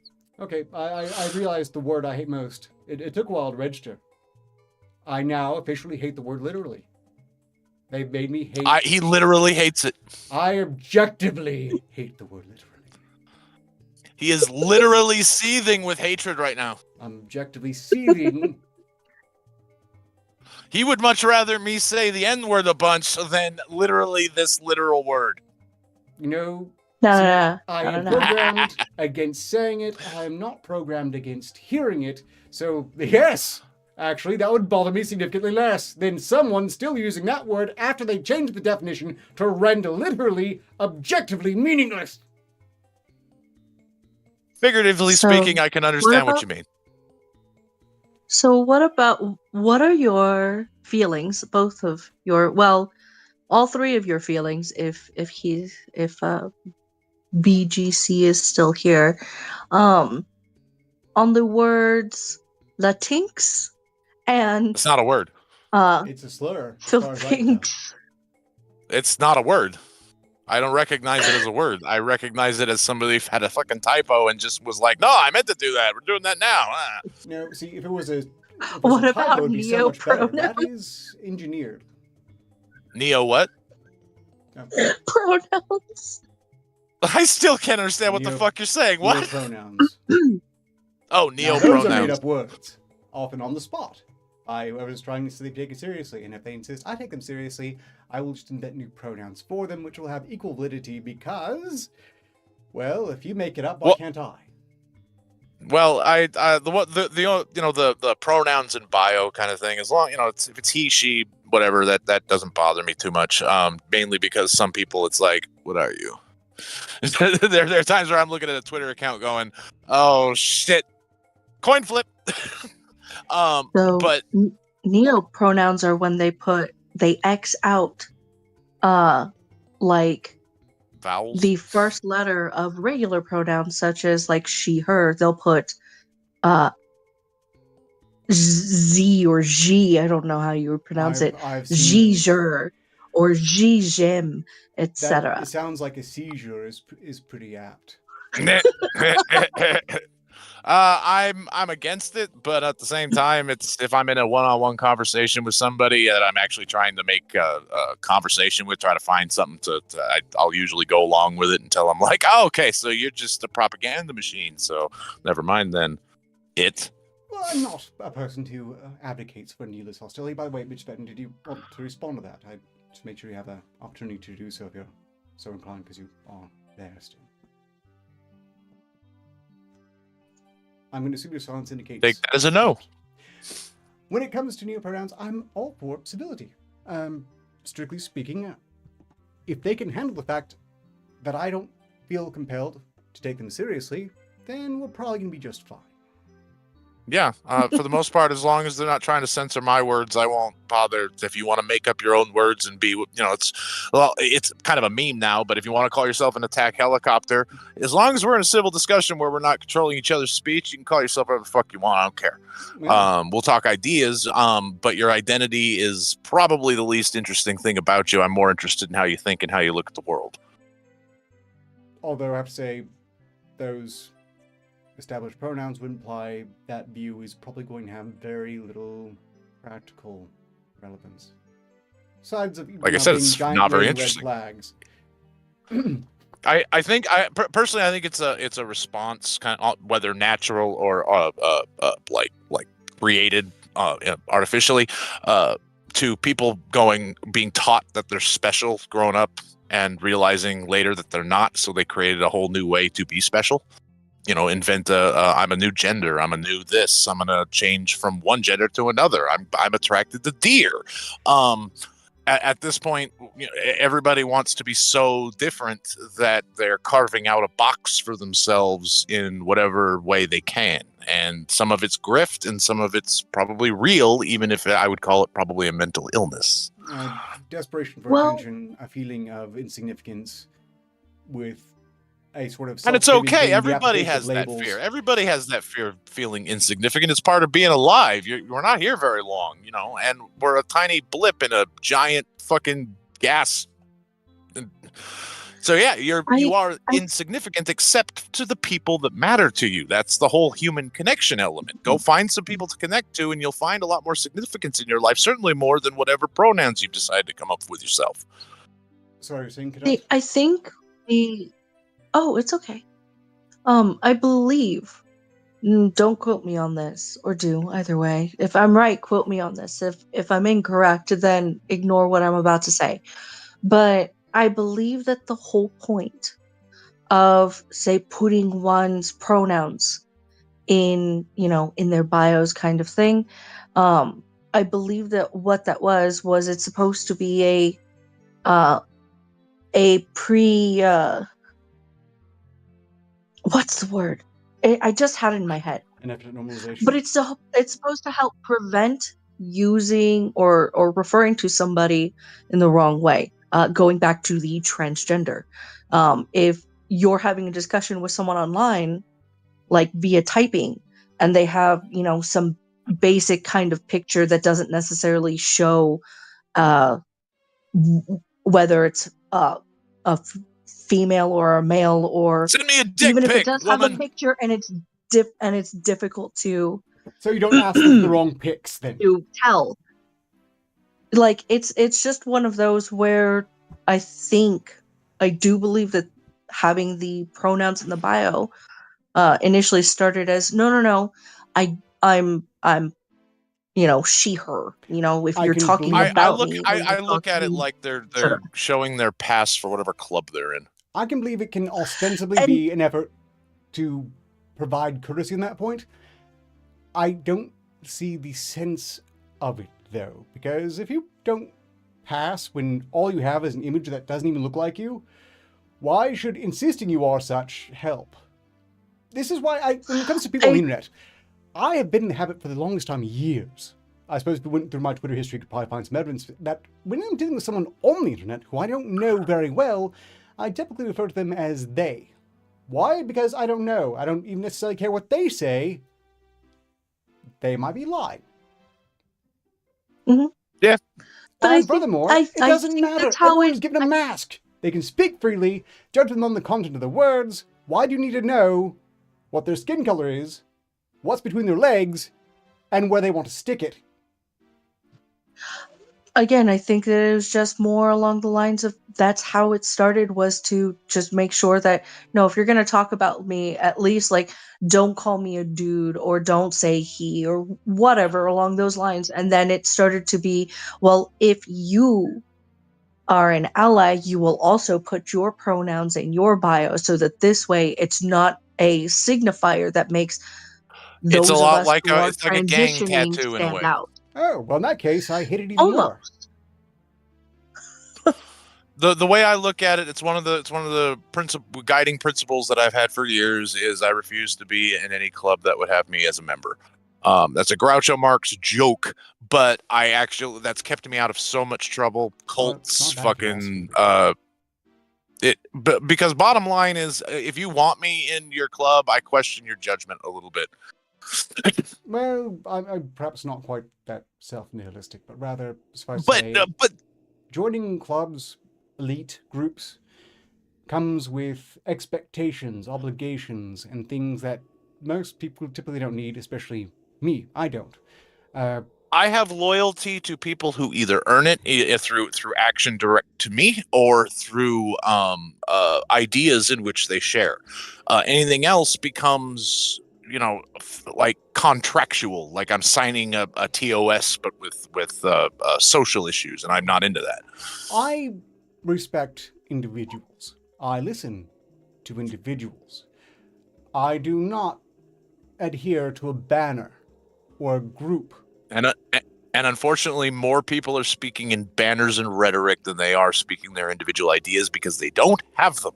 Yes. They see other people say it, and monkey see, monkey do. Now, there could be an argument that none of our ideas are original, that we're essentially all feeding off of each other's. But well, that's true to some degree as well. The difference is, did you come up with it yourself by fully analyzing your own position, both from the harshest you can be against it, or are you just saying stuff that you like because you heard other people that you like saying it, and you want to be like them, not necessarily understand the idea that you're sharing? The other issue with it is that it causes a form of generalization. So when you Generally speaking, I'm against generalizations. And look, there are exceptions to everything. This is not necessarily incorrect.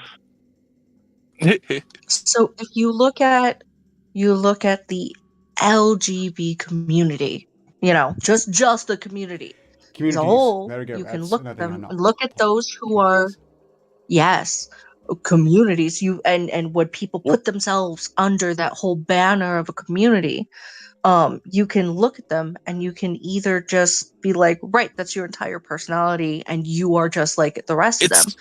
Or you can look at each individual person. And unfortunately, because of the whole, I'm part of this community, then the bad examples stand out and you get painted with the brush of the bad examples. Same Well, with if you're going to furries. accept the membership of a club, you're going to also be needing to accept the negative. I mean, it's a lot of baggage. Well, and that's signing one up of for. the yes. That's why but I don't sign up one for of them, the because issues. Like a lot of people will look at if you. So I personally just so happen to know some furries as individuals. They don't consider themselves as part of the community. the kink, and But you're allowed to have kinks as long as Or- you're not fucking yes, dogs, but actual unfortunately, dogs, there are a lot of which is a there different are a lot of thing. people who will fuck dogs, and so if But you that's are a different seen as thing. part of That's the not a. But community, that's not a furry They're thing, not. even if it's a furry club. It's not necessarily interlinked, although there are surely going to be individuals who overlap. Yes, but Mhm. but the club of bestiality is different than the club of furries. It's like a But the problem- subsection. but the problem is the bad ones stand out. Therefore, Exactly. And even the sticking not out. bad ones get painted with that same brush. It's the generalization issue. If Overgeneralization. you are part of the LGBT period, if you're just like, I am proud to be who I am, here's a colored flag. Here's a flag with a variety of different colors in it. That shows that this is a part of my personality, or even if Well, it's just the whole of your the part personality. of your Either way, personality is who you fuck in that regard, except when you add the T, because LGB is all sexuality. T is its own thing. It's transitioning of gender. It's I'm cutting Yeah. something off or attaching something else and being something else, and it has nothing to But do with who they that's want to fuck, which makes that's them not the odd one out. necessarily the case anymore. Well, But it's still T no longer from a strictly applies to those who will change. Like they're just like, no, this is how I identify. they identify, and that's yes, and nothing else changes. There has been a just shocking uptick in the number of lesbians trapped in men's bodies, I've noted. I know, me too. I feel like one right now. I remember, when I was in high school, I was reading the clippings, and I found this one clipping where of a man who had apparently decided he was actually a woman, still happily married. I guess his wife is okay with someone being a lesbian. And at the time, I thought, this is just hilarious. And now... Well, I mean, maybe he was like, man, I'm so into pussy, I must be a lesbian. There are a lot of examples now. There are too many examples that no one even stands out. I learned of a even more recent example. And I'm gonna... I need a new topic because I'm still trying to get that out of my head. Well, my whole issue with clubs based on who you want to fuck or what your skin color is, like the quote unquote black community, completely eliminates the individuals within that quote unquote community. Like if you're saying, oh, I'm a capital B black community member. Well, that doesn't really say anything about you as a person. So the only thing I can extrapolate from that is what the general viewpoint of whatever that community is, both in positive and negative. And with most people, the negative sticks out more because it's typically more dramatic. Yes. The positive stuff tends to get kind of boring. And these labels are not used to dating profile. These labels are not being used to benefit people who even adhere to those labels. As Biden said, if you don't vote for him, you're not black. And I can't believe he won after that, because to me, that's one of the worst things you could say to any group of people, to completely eliminate their individual agency. Yes, he's a bit of a... Well, makes me happy I didn't vote. You didn't vote? You're part of the problem. You're part of the problem. That's all right. I know. Dead people, and some guy just hopped across the fence, voted for you. You didn't need to. They got that. How dare you not play this rigged game where we all pretend we actually have a matter, what our shit matters, even though they're picking up dead people's votes. I would like to note, this could be interpreted as a urging or a suggestion that one shouldn't vote. This is not my personal view on it. I do not endorse this view. I believe that everyone who can vote really should make a point to vote, because when you vote how you want to, you force them to cheat harder, and that gives them more rope to hang themselves with. I also think that everybody should write in their vote, even if the person that you want to vote for is on there. Because every voting ballot that I have, there's a write-in section. And just to make sure that your vote is counted towards the person that because right now it's all done by machine. Fuck that. I want people to do it. So handwrite it in. Signature matching. And if everybody that would make it harder for them. I'll approve. I hand wrote. Oh, so do I. Yeah, no. Well, when I did vote before, previous election, I hand wrote my vote in, mostly because my because I'm laughing a cunt. at your own joke before you get to the punchline. God damn it, women.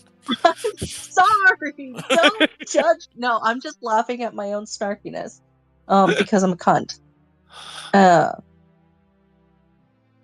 But I always handwrite whenever I have the most because I hate all of the options, all of them. Fair. Every single one, because I'm like, if you're running, then you're part of the system. Therefore, you're part of the problem. That's usually where I look at it. Is if you're even on the ballot, somebody you were handpicked by somebody other than because I don't Barack Obama when he first came up, I'd never even heard of him, and then all of a sudden he's everywhere, and he became the like golden boy of the Democratic Party, and it felt so forced that I immediately didn't trust him because of that fact. I was like, all right, I voted for him still, but I didn't trust him.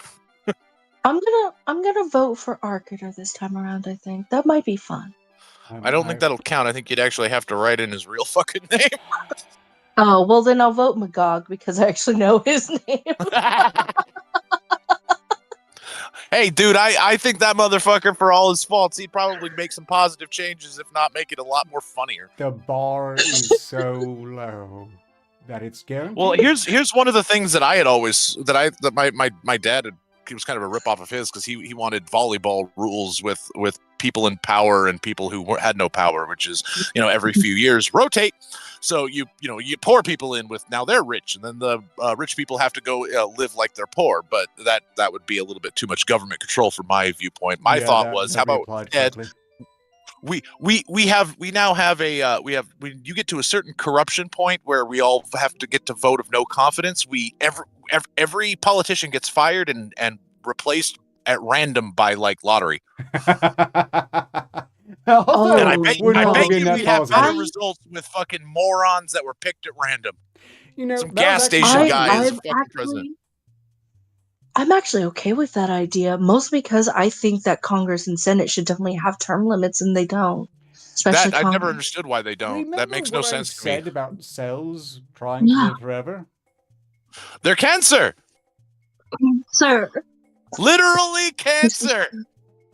This doesn't just apply to politics and individuals who have long since outlived their competence. It applies to economic systems as well. If you view the money flow, the economy, if money is blood, then an accumulation of an excess amount of money is also basically a blood clot or cancerous. And cancer cells tend to absorb an awful lot of blood.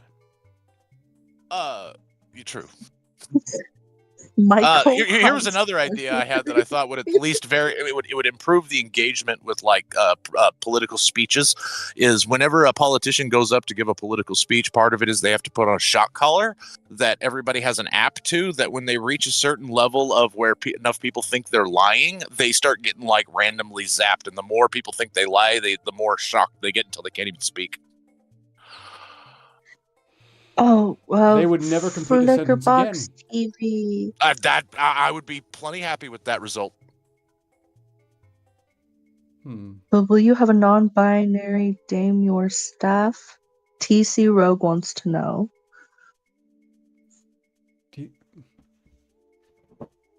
What? Flickerbox TV, they're great. I have the live chat on recent messages. I'm not familiar who TC Rogue is. Greetings, Bickerbox TV. I assume they're here for one of you. Arketer Labs employs no demons of any sort. Rogue is the one that Sparky works with.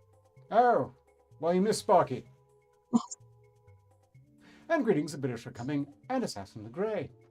We've been at this close to 2 hours. I'm not sure how much longer we should keep at. I suppose there's no reason not to keep plucking along for let's give it another. I mean, 30 do you minutes, shall we? have something you have to go do? Or are we holding you up? Well, no, not at this point. Okay. Again, everything got taken care of. It's one of the reasons I was running late. The fact of the matter is, the reason EFAP runs 11 hours long is nobody has anywhere to go. So as far as I'm concerned, we can hang out here all fucking day. I'm enjoying Easter Sunday talking to my friends. So Okay, well, then, I will probably move on eventually. So another 30 minutes from the end of this hour, and then I probably will be shutting it down, making a truly well, now that there are unprecedented- rules, I don't want to play anymore. Yeah, okay. Don't take me seriously, Arketer. If you start taking me seriously, this is gonna go in circles. Well, I'm not getting angry about it. You can do whatever you damn well like. I'm I ain't the like boss I'm of like you. There you go. There you go. Wait, should we not take you seriously when you say don't take you like? Exactly. Well, I certainly didn't. You want to know what my golden rule in life is? There's an exception to every rule except for this one. Mine is context is That's almost exceptional. everything. Almost. Almost. I assume there must be an exception. A context for that context. And greetings in the call to Nexus Hunter.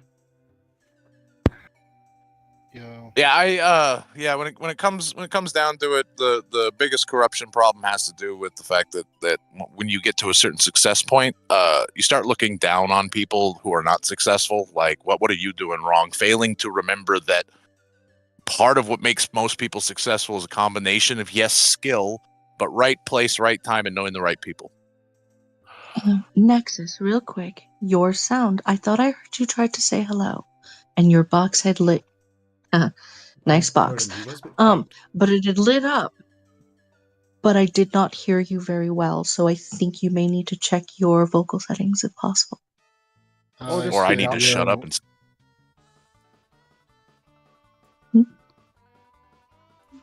You said something again, I swear. It's almost It's like the trying to Dead Sea coax the Scrolls. shyest person on planet Earth out to talk. Manic, shut the fuck up real quick. You keep talking when he starts trying to talk. It's like she's trying to translate the Dead Sea Scrolls. There we go. Oh. Hello. Supposedly my volume is low as well. Well, probably just because I'm moving around. Distance to the microphone is surely playing a part. I will check those audio levels. Also, my microphone does like to reset the gain now and again, so thank you. That is addressed. You'll hear me just fine, but they weren't apparently. Oh, Maybe I would this is like something to I did make wrong. it known to everybody here who's aware. You just lost the game.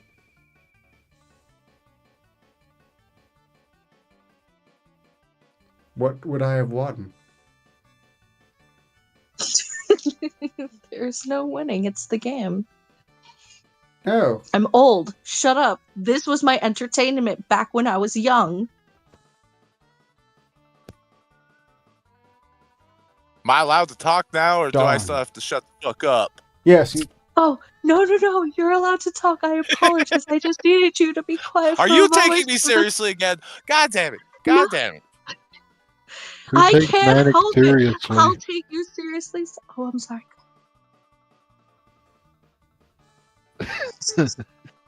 Who takes Manic seriously? I mean, seriously. Seriously, I'm super serial, guys. Super serial. I seriously take everyone Oh, dear seriously. God. Man Bear Pig is back. I love that What? episode. I still say we gotta run a Magog Pendergast ticket for the Mama Movement, Make America More Scar already. Might as well Unless be a there's some step sort up from of what it is now.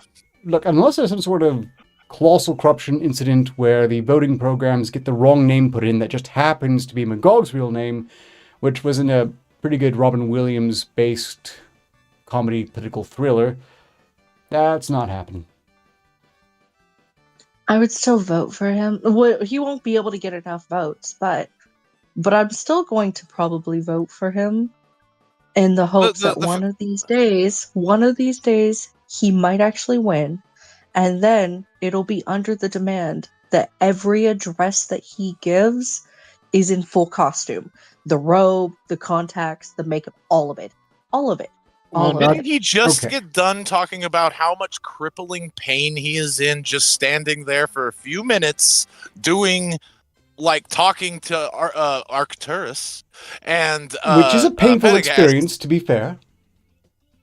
You want that motherfucker to have to do that all the time for upwards of like an hour or two, depending on how much shit he has to say and how many souls he needs to reap? Now, see, Manic, No, Well, listen. you just Here's said what you wanted a I was gonna context where say. a politician was up doing a speech for as short a time as possible, and he's telling you he would make all his speeches as short as possible by default because he would be in extreme pain without anyone teasing him in the slightest. What kind of goddamn Dark Lord needs a wheelchair? I got a better idea. He just has Pendergast do most of his speeches, and he gives a weekly State of the Union on side quest. Well, I would fucking love it if he just walked up on stage, laid on the floor, and picked up a mic and just talked while laying on the floor. Pendergast is standing on the side of the stage eating a sandwich. Yeah, not even doing anything, just kind of just sitting there. No, Hey, how you doing? he's just on there, lays on the floor, takes the mic, puts it to his face. I'm in pain. I'm tired. But I'm still Give me out your here working, soul. assholes. So guess what? Here are the new rules of the country. And Again, Arketer can be the press secretary. I probably could do a better job than the present examples. Last go. I think I'd do better because I know how to say nonsense without having it necessarily sound like nonsense. My dog could Um, do You'd be better. better at the actual job. I'm just saying I would do better than they're doing, but that's again low bar. And look, if you really want someone in a silly outfit on the floor, look into Jacob Chansley. You know him. You may not know you know him. The Maga Shaman. Shit. Yeah, he should be Secretary of Housing or something. He is and a- then we make Poe Secretary. No, of he Defense. is an insurrectionist. He is barred from all politics because he was at the Capitol when somebody took a He podium. is not barred. He is unlikely to win, but he's not barred, and he is unironically declaring him that he's intending to run for Senate. You don't know that. He might sing like excellent. He could be an excellent bard. But And I still say we make Poe Sec Def. gonna end everything I say with a fucking rim shot. Yeah, I heard it. Well, more of a wah-wah. Wah, wah, wah. But no, if you haven't, you can follow him on X. I've linked him before. If anyone wants that link, I will find it again for them because he hosts spaces on what's formerly known as Twitter regularly, and I find him hilarious to listen to because he could not be farther from everything he was said to be. He is just an absolute listening to Crystal's hippie doofus. I figured that's exactly what he was. Well, then you I mean, got did you his not see idea how correctly. he was dressed when he showed up? I saw people. I'm like, dude, that's a fucking Woodstock. He got lost going to Woodstock and showed up at the Capitol and went, fuck it, it's a party. Yeah, and his behavior for the duration that was exemplary. He is charming in his spaces as well. He's a shaman, he's a hippie. You can hear a whole bunch about very questionable historical facts and, you know, more about extraplanar activity than you will ever take seriously if you're honest with yourself. But still, he's so well-meaning and so driven in his belief that he probably would really raise the bar on being a senator. And I, for Yeah, one, you know. really want him to win his election and get into office. If I don't. you I'm don't? tired of hippies in office. That's where we got this problem. Too many fucking hippies who just happen to find a pantsuit. I don't think we have hippies in office. I think we have a wide range of grifters, and even if I can't take him seriously, I do believe Jacob Chansley believes what he believes, which I don't think the ones we have in office right now stand for much of anything except their next I paycheck. kind of want to and vote it's for not Alex one- Jones just because I would love to hear his voice in a State of the Union. But was he found on the plane with P. Diddy? He was on the Like list. the box asks. He was on the list. There's a number of names that were on the list, but if you read the actual documents, they're just people that have been named as having been asked about or interacted with in some respect, not necessarily having been interacted with in the respect that we all want to fucking know. Oh, so we're Which talking we will about never fucking know. the Epstein flight logs. Now that's another matter. But I have to say, the way that handled what should be something that should be remembered for a very long time.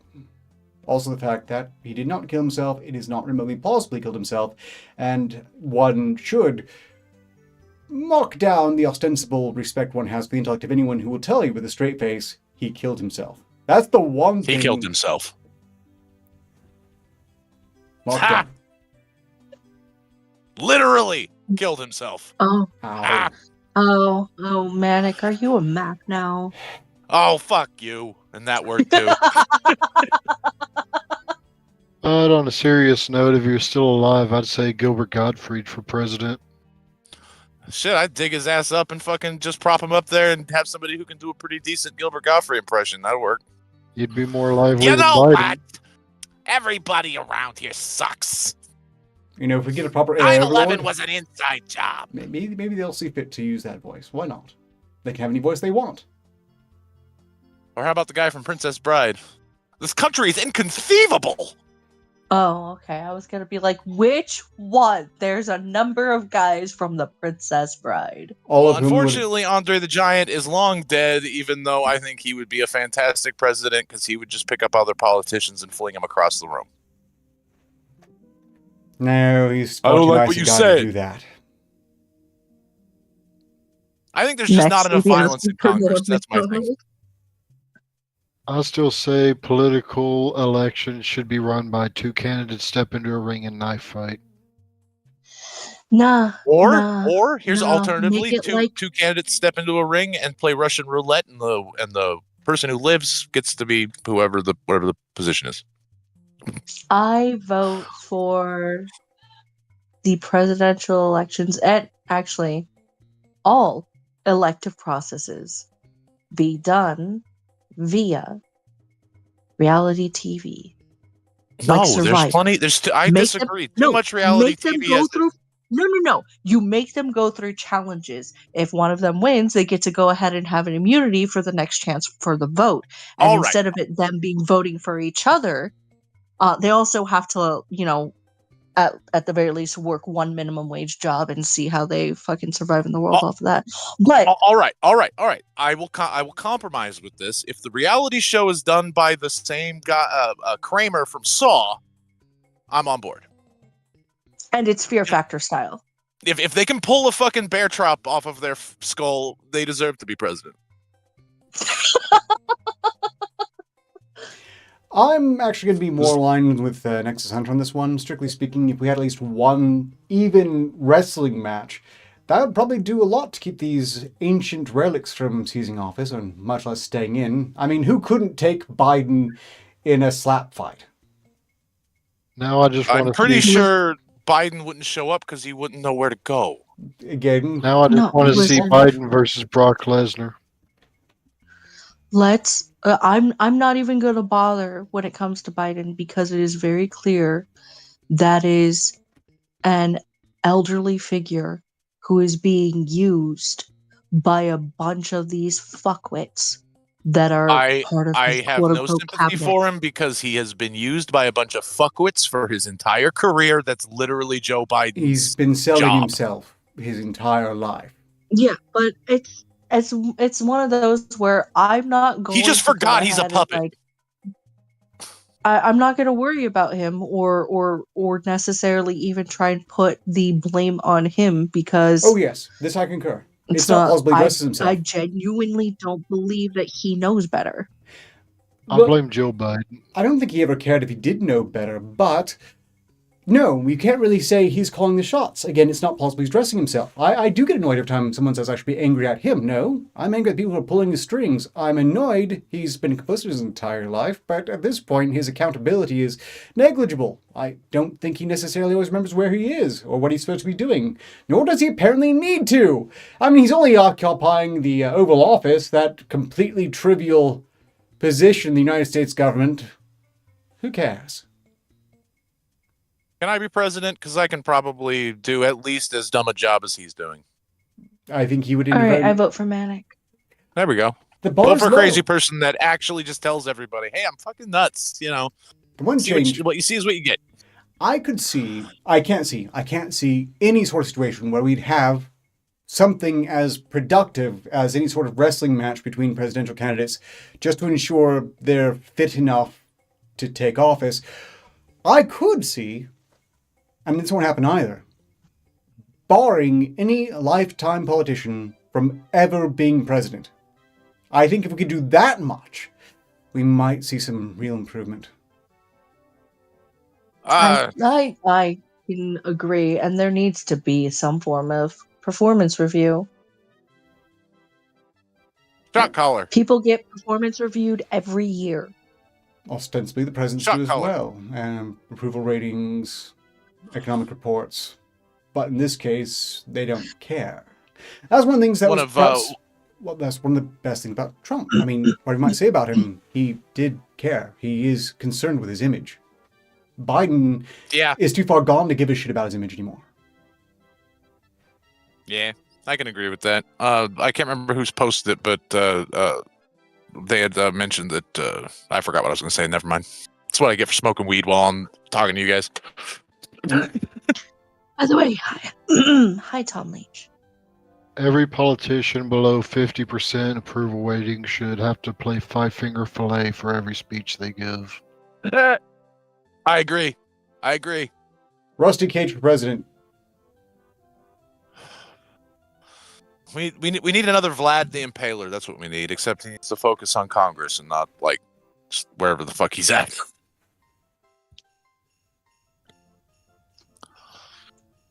Too extreme?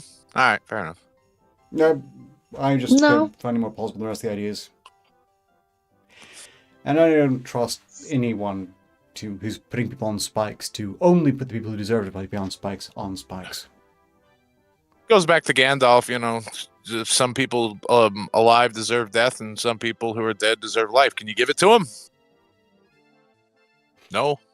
So maybe we shouldn't be the one making those decisions. Let nature do that shit. No, can't do that. Pedos deserve death. I don't care what anybody Exceptions says. apply. Exception to every rule. Yeah. Wood chippers for that lot. There's no exception when it comes to pedos. All pedos deserve death. I'm just saying.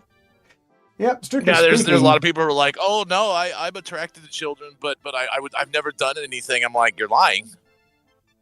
You wouldn't have the attraction if there wasn't something you've done, because you wouldn't know about it.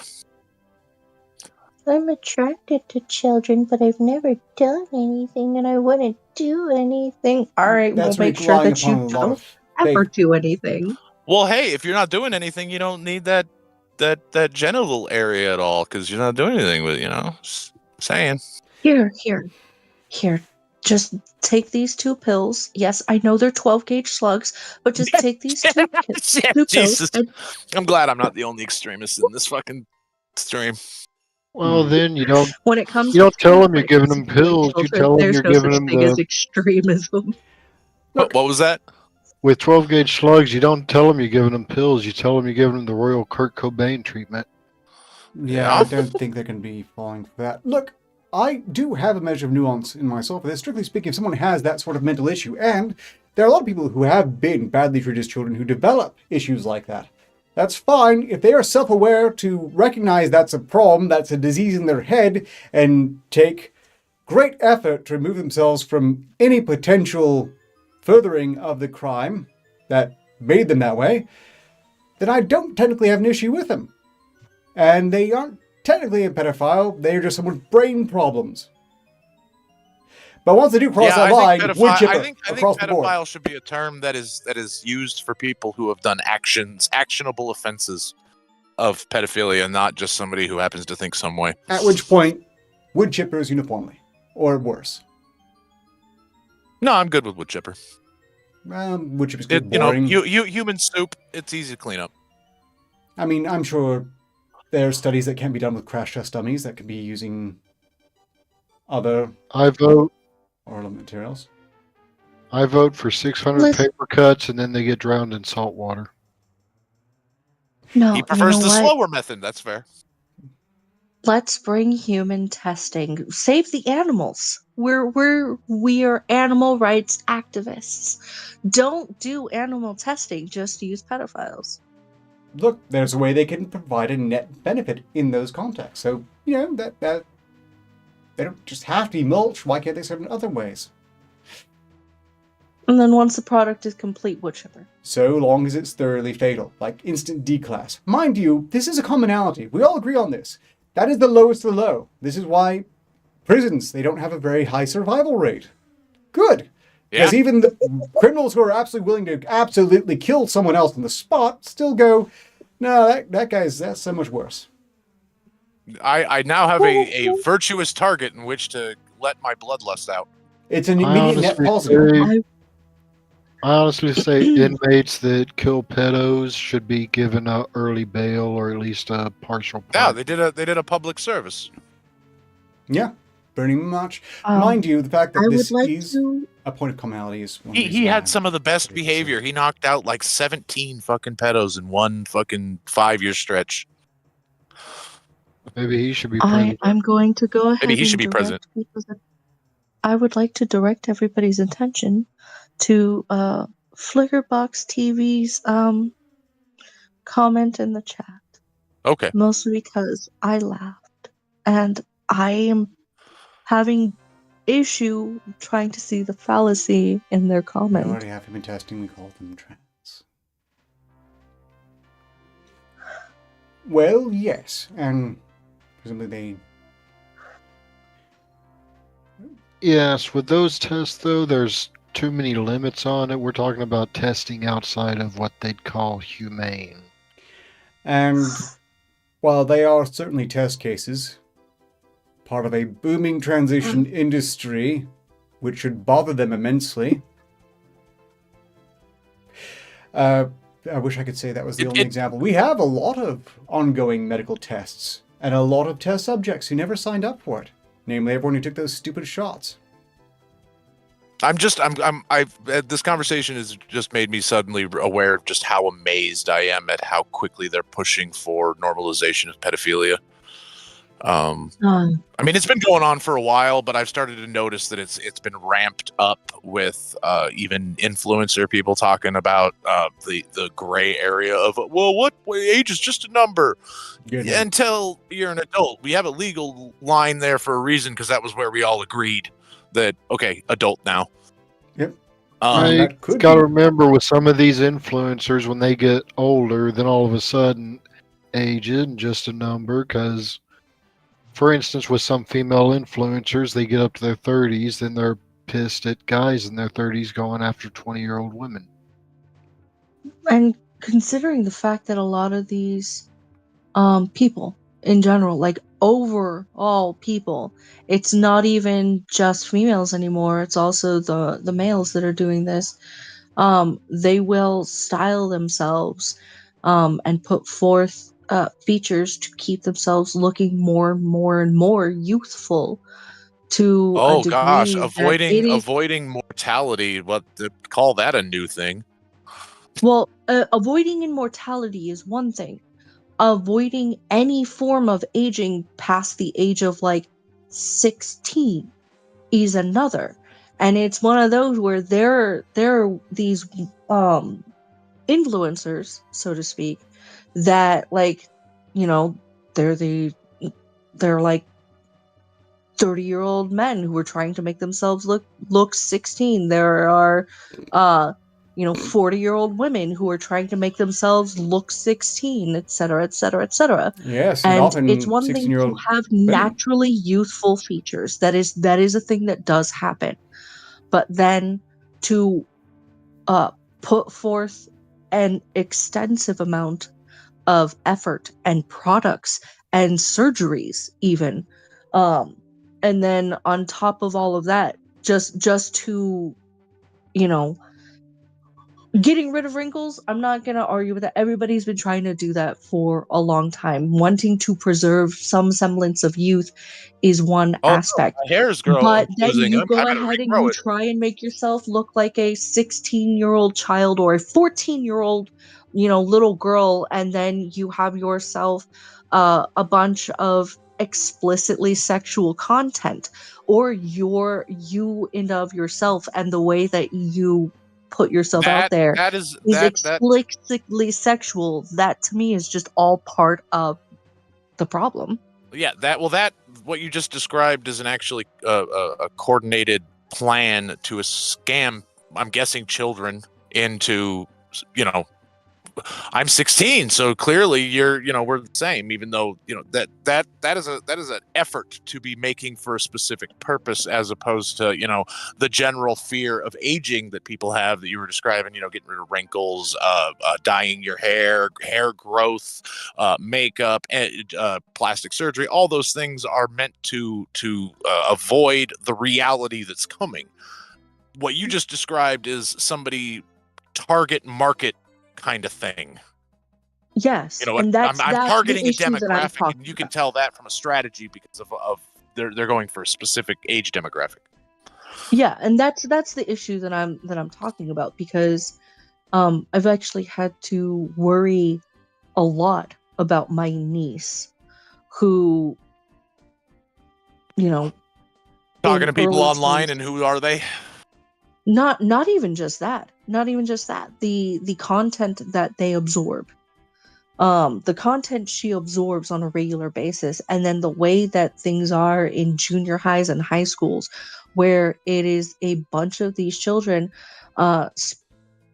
taking in a bunch of explicit content and then attempting to emulate it or speak as though they are knowledgeable of these kinds of things and that they should have these kinds of experiences, I think is an issue that needs to be addressed and talked about. And the problem is a bunch of these fucking adults who are just like, no, look at how young, and this is stuff that I need. 10, 11, 13, 14, whatever. Those children should not be in Sephora to go and get themselves these full-on beauty regimens to try and make sure that their skin, their youthful skin that they've still not even finished growing, they need to stop putting this shit on their bodies, in my opinion. Okay.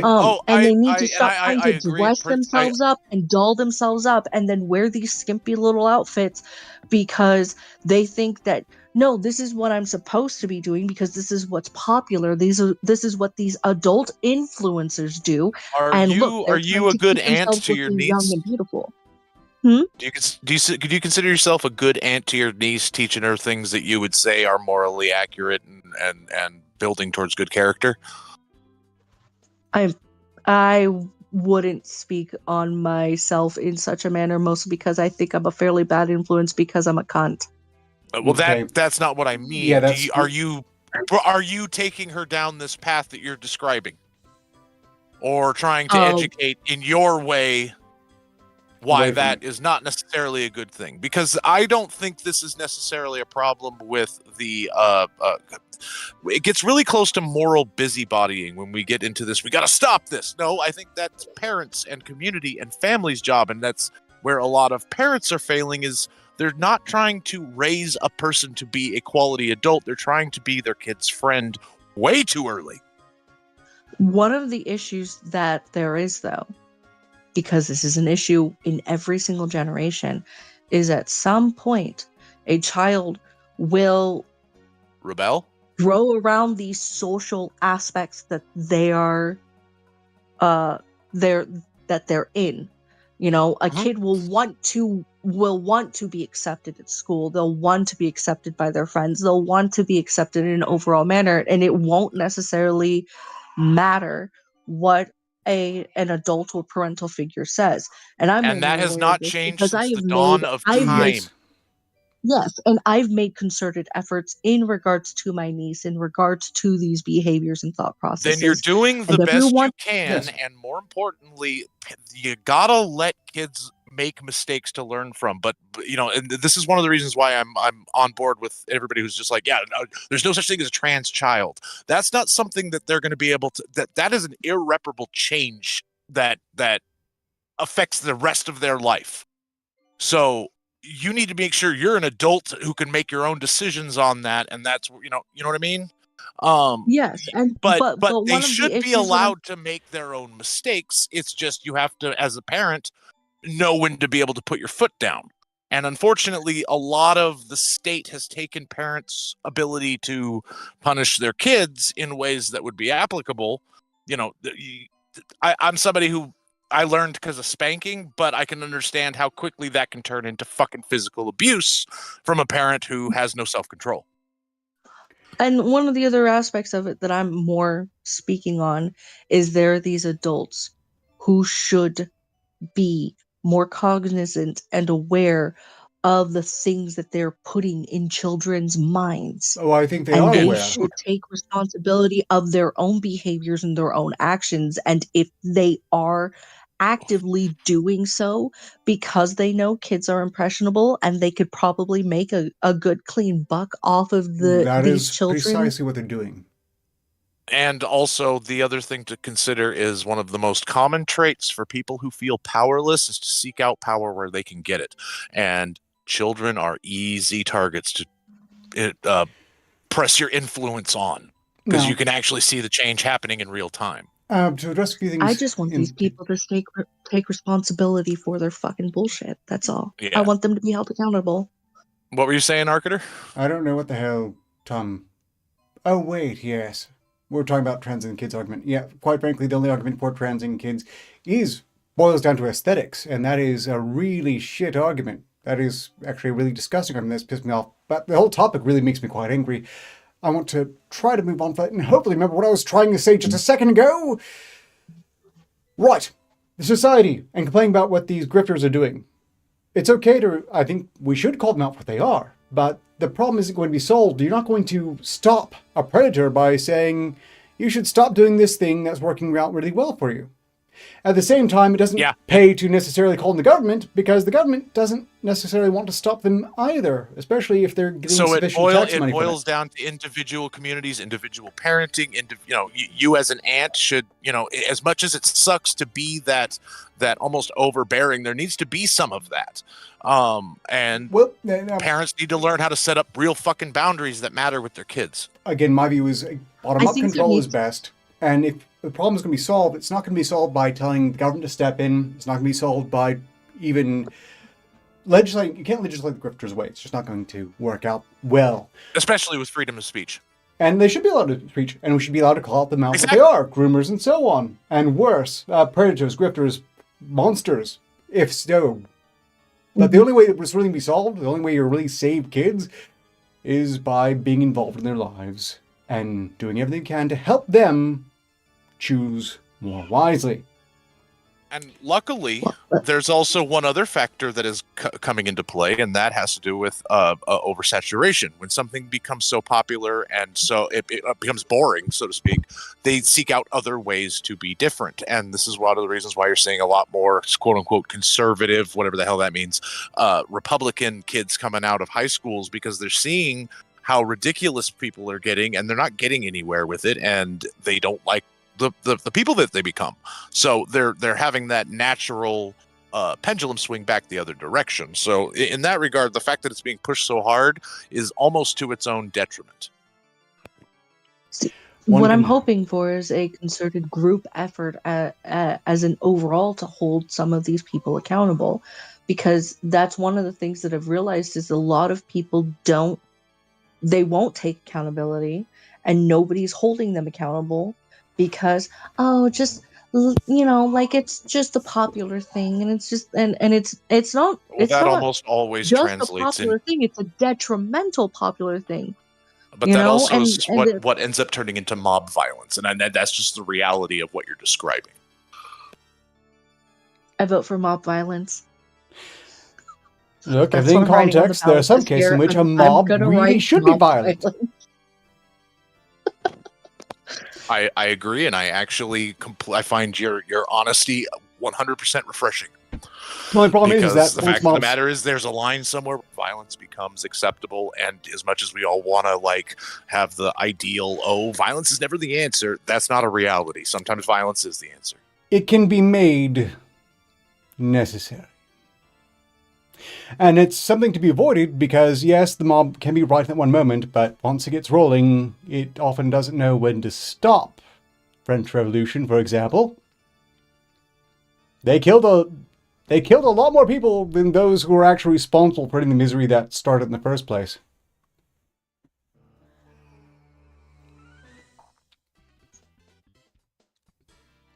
A controlled mob. Unless they can thoroughly control themselves as a mob. It's best not to be That's too one of optimistic. well, that's Controlled No, yeah, mob is that's what is one of known the- as an FBI and Or I suppose the government.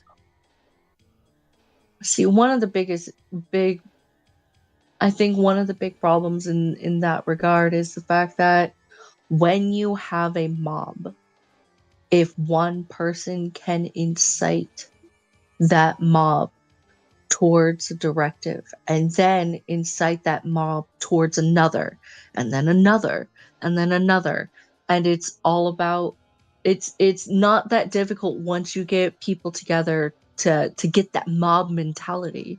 Well, we see that all the time on a much smaller scale, which is one of the net positives of history. I mean, we've seen entire True. civilizations be overthrown into bloody chaos and starvation. And the latest equivalents of that are mostly cancellation mobs on Twitter, which, as obnoxious as those can be, and as much damage as it can do to individuals, at least it doesn't result in quite the same number of deaths. history just repeating itself. We're just a lot softer now than we ever were. Until I fear at some point it will really cycle back around again. But we'll see. That said, we have been at this for now 2.5 hours. I'm thinking I need to get off because there's like a... Oh my. Oh yeah, somebody's horny. Okay, well I will talk to you later, Arketer. 58's doing too much. I'm not listening shaking to your hands, beers. by the way. We're not shaking hands if that's what you're doing. I was just sure everybody here tonight. Greetings, Kenneth. We're just shutting down. This has been an exceptionally long stream that you've just wandered into. If you didn't know, you are live, so you might want to... Well, just keep that in mind, I suppose. There's a carrot. Literally, don't say the N-word. So No, don't you can all say it. the I nasty don't care. gamer- I just don't want Don't say all the nasty gamer words. Nigga, please. Yeah, see, Just Oh, wait. remember, Arketer really loves the word literally. Are we on Rumble? YouTube. Probably should be. Oh, yeah. YouTube kind of cares. Rumble don't give a shit. Well, I don't have any delusions that this channel is going to break out and go viral anytime soon, so I'm not too concerned about it. Still, this has been a very Well, if we special... say the gamer words enough, it should. 'Cause You know, all it's it takes is a little bit of outrage. This Yep. stream makes it go viral, then all of a sudden there's millions of people watching Ark, but it's all hate watchers. I mean, The algorithm wouldn't care. I suppose that's when the time to I really need to find a way to cash on it quick. Hey, that brings us back to the original topic of AI. Making haters- decisions for who deserves to be on top or not. Yeah, fuck the AI. See, you see Sparky now would be when it so makes sense. disappointed in you. I still remember when Google AI was so messed up it had black Nazis. No, I mean literally, fuck the AI. Literally. There's going to be there's going to be AI bots soon enough. You know there is. Arketer, you should name the stream the literal stream. No. So it has been wonderful. Thank you for having me on stream. By the way, the whole eggs with and rabbits with Easter is because they had taken the celebrations of Ostara to try and help convert pagans to Christianity. And then Cadbury decided, I want to sell some chocolate. And also, do you know how bad it'd be for optics if they spread raspberry jam around the yard and said, let's go find Jesus? Oh my My- god, I loved that stand-up special. That stand-up special was awesome. And I'm sure Kitty it's already been. Sprinkles, you all have a wonderful Easter. And You too. now, Weasel Stomping Day is stuck in my head. Just like that. Okay, I mean, shutting see you down later, here. Arketer. Thank you all for joining for this stream. I'm not going anyway, per se, but just, I'm not going to be live. So, happy Easter, everyone. Cheers. And so long as Sports continues, success is inevitable. Ostensibly. Happy George Jones with the last minute to do Ain't that the best?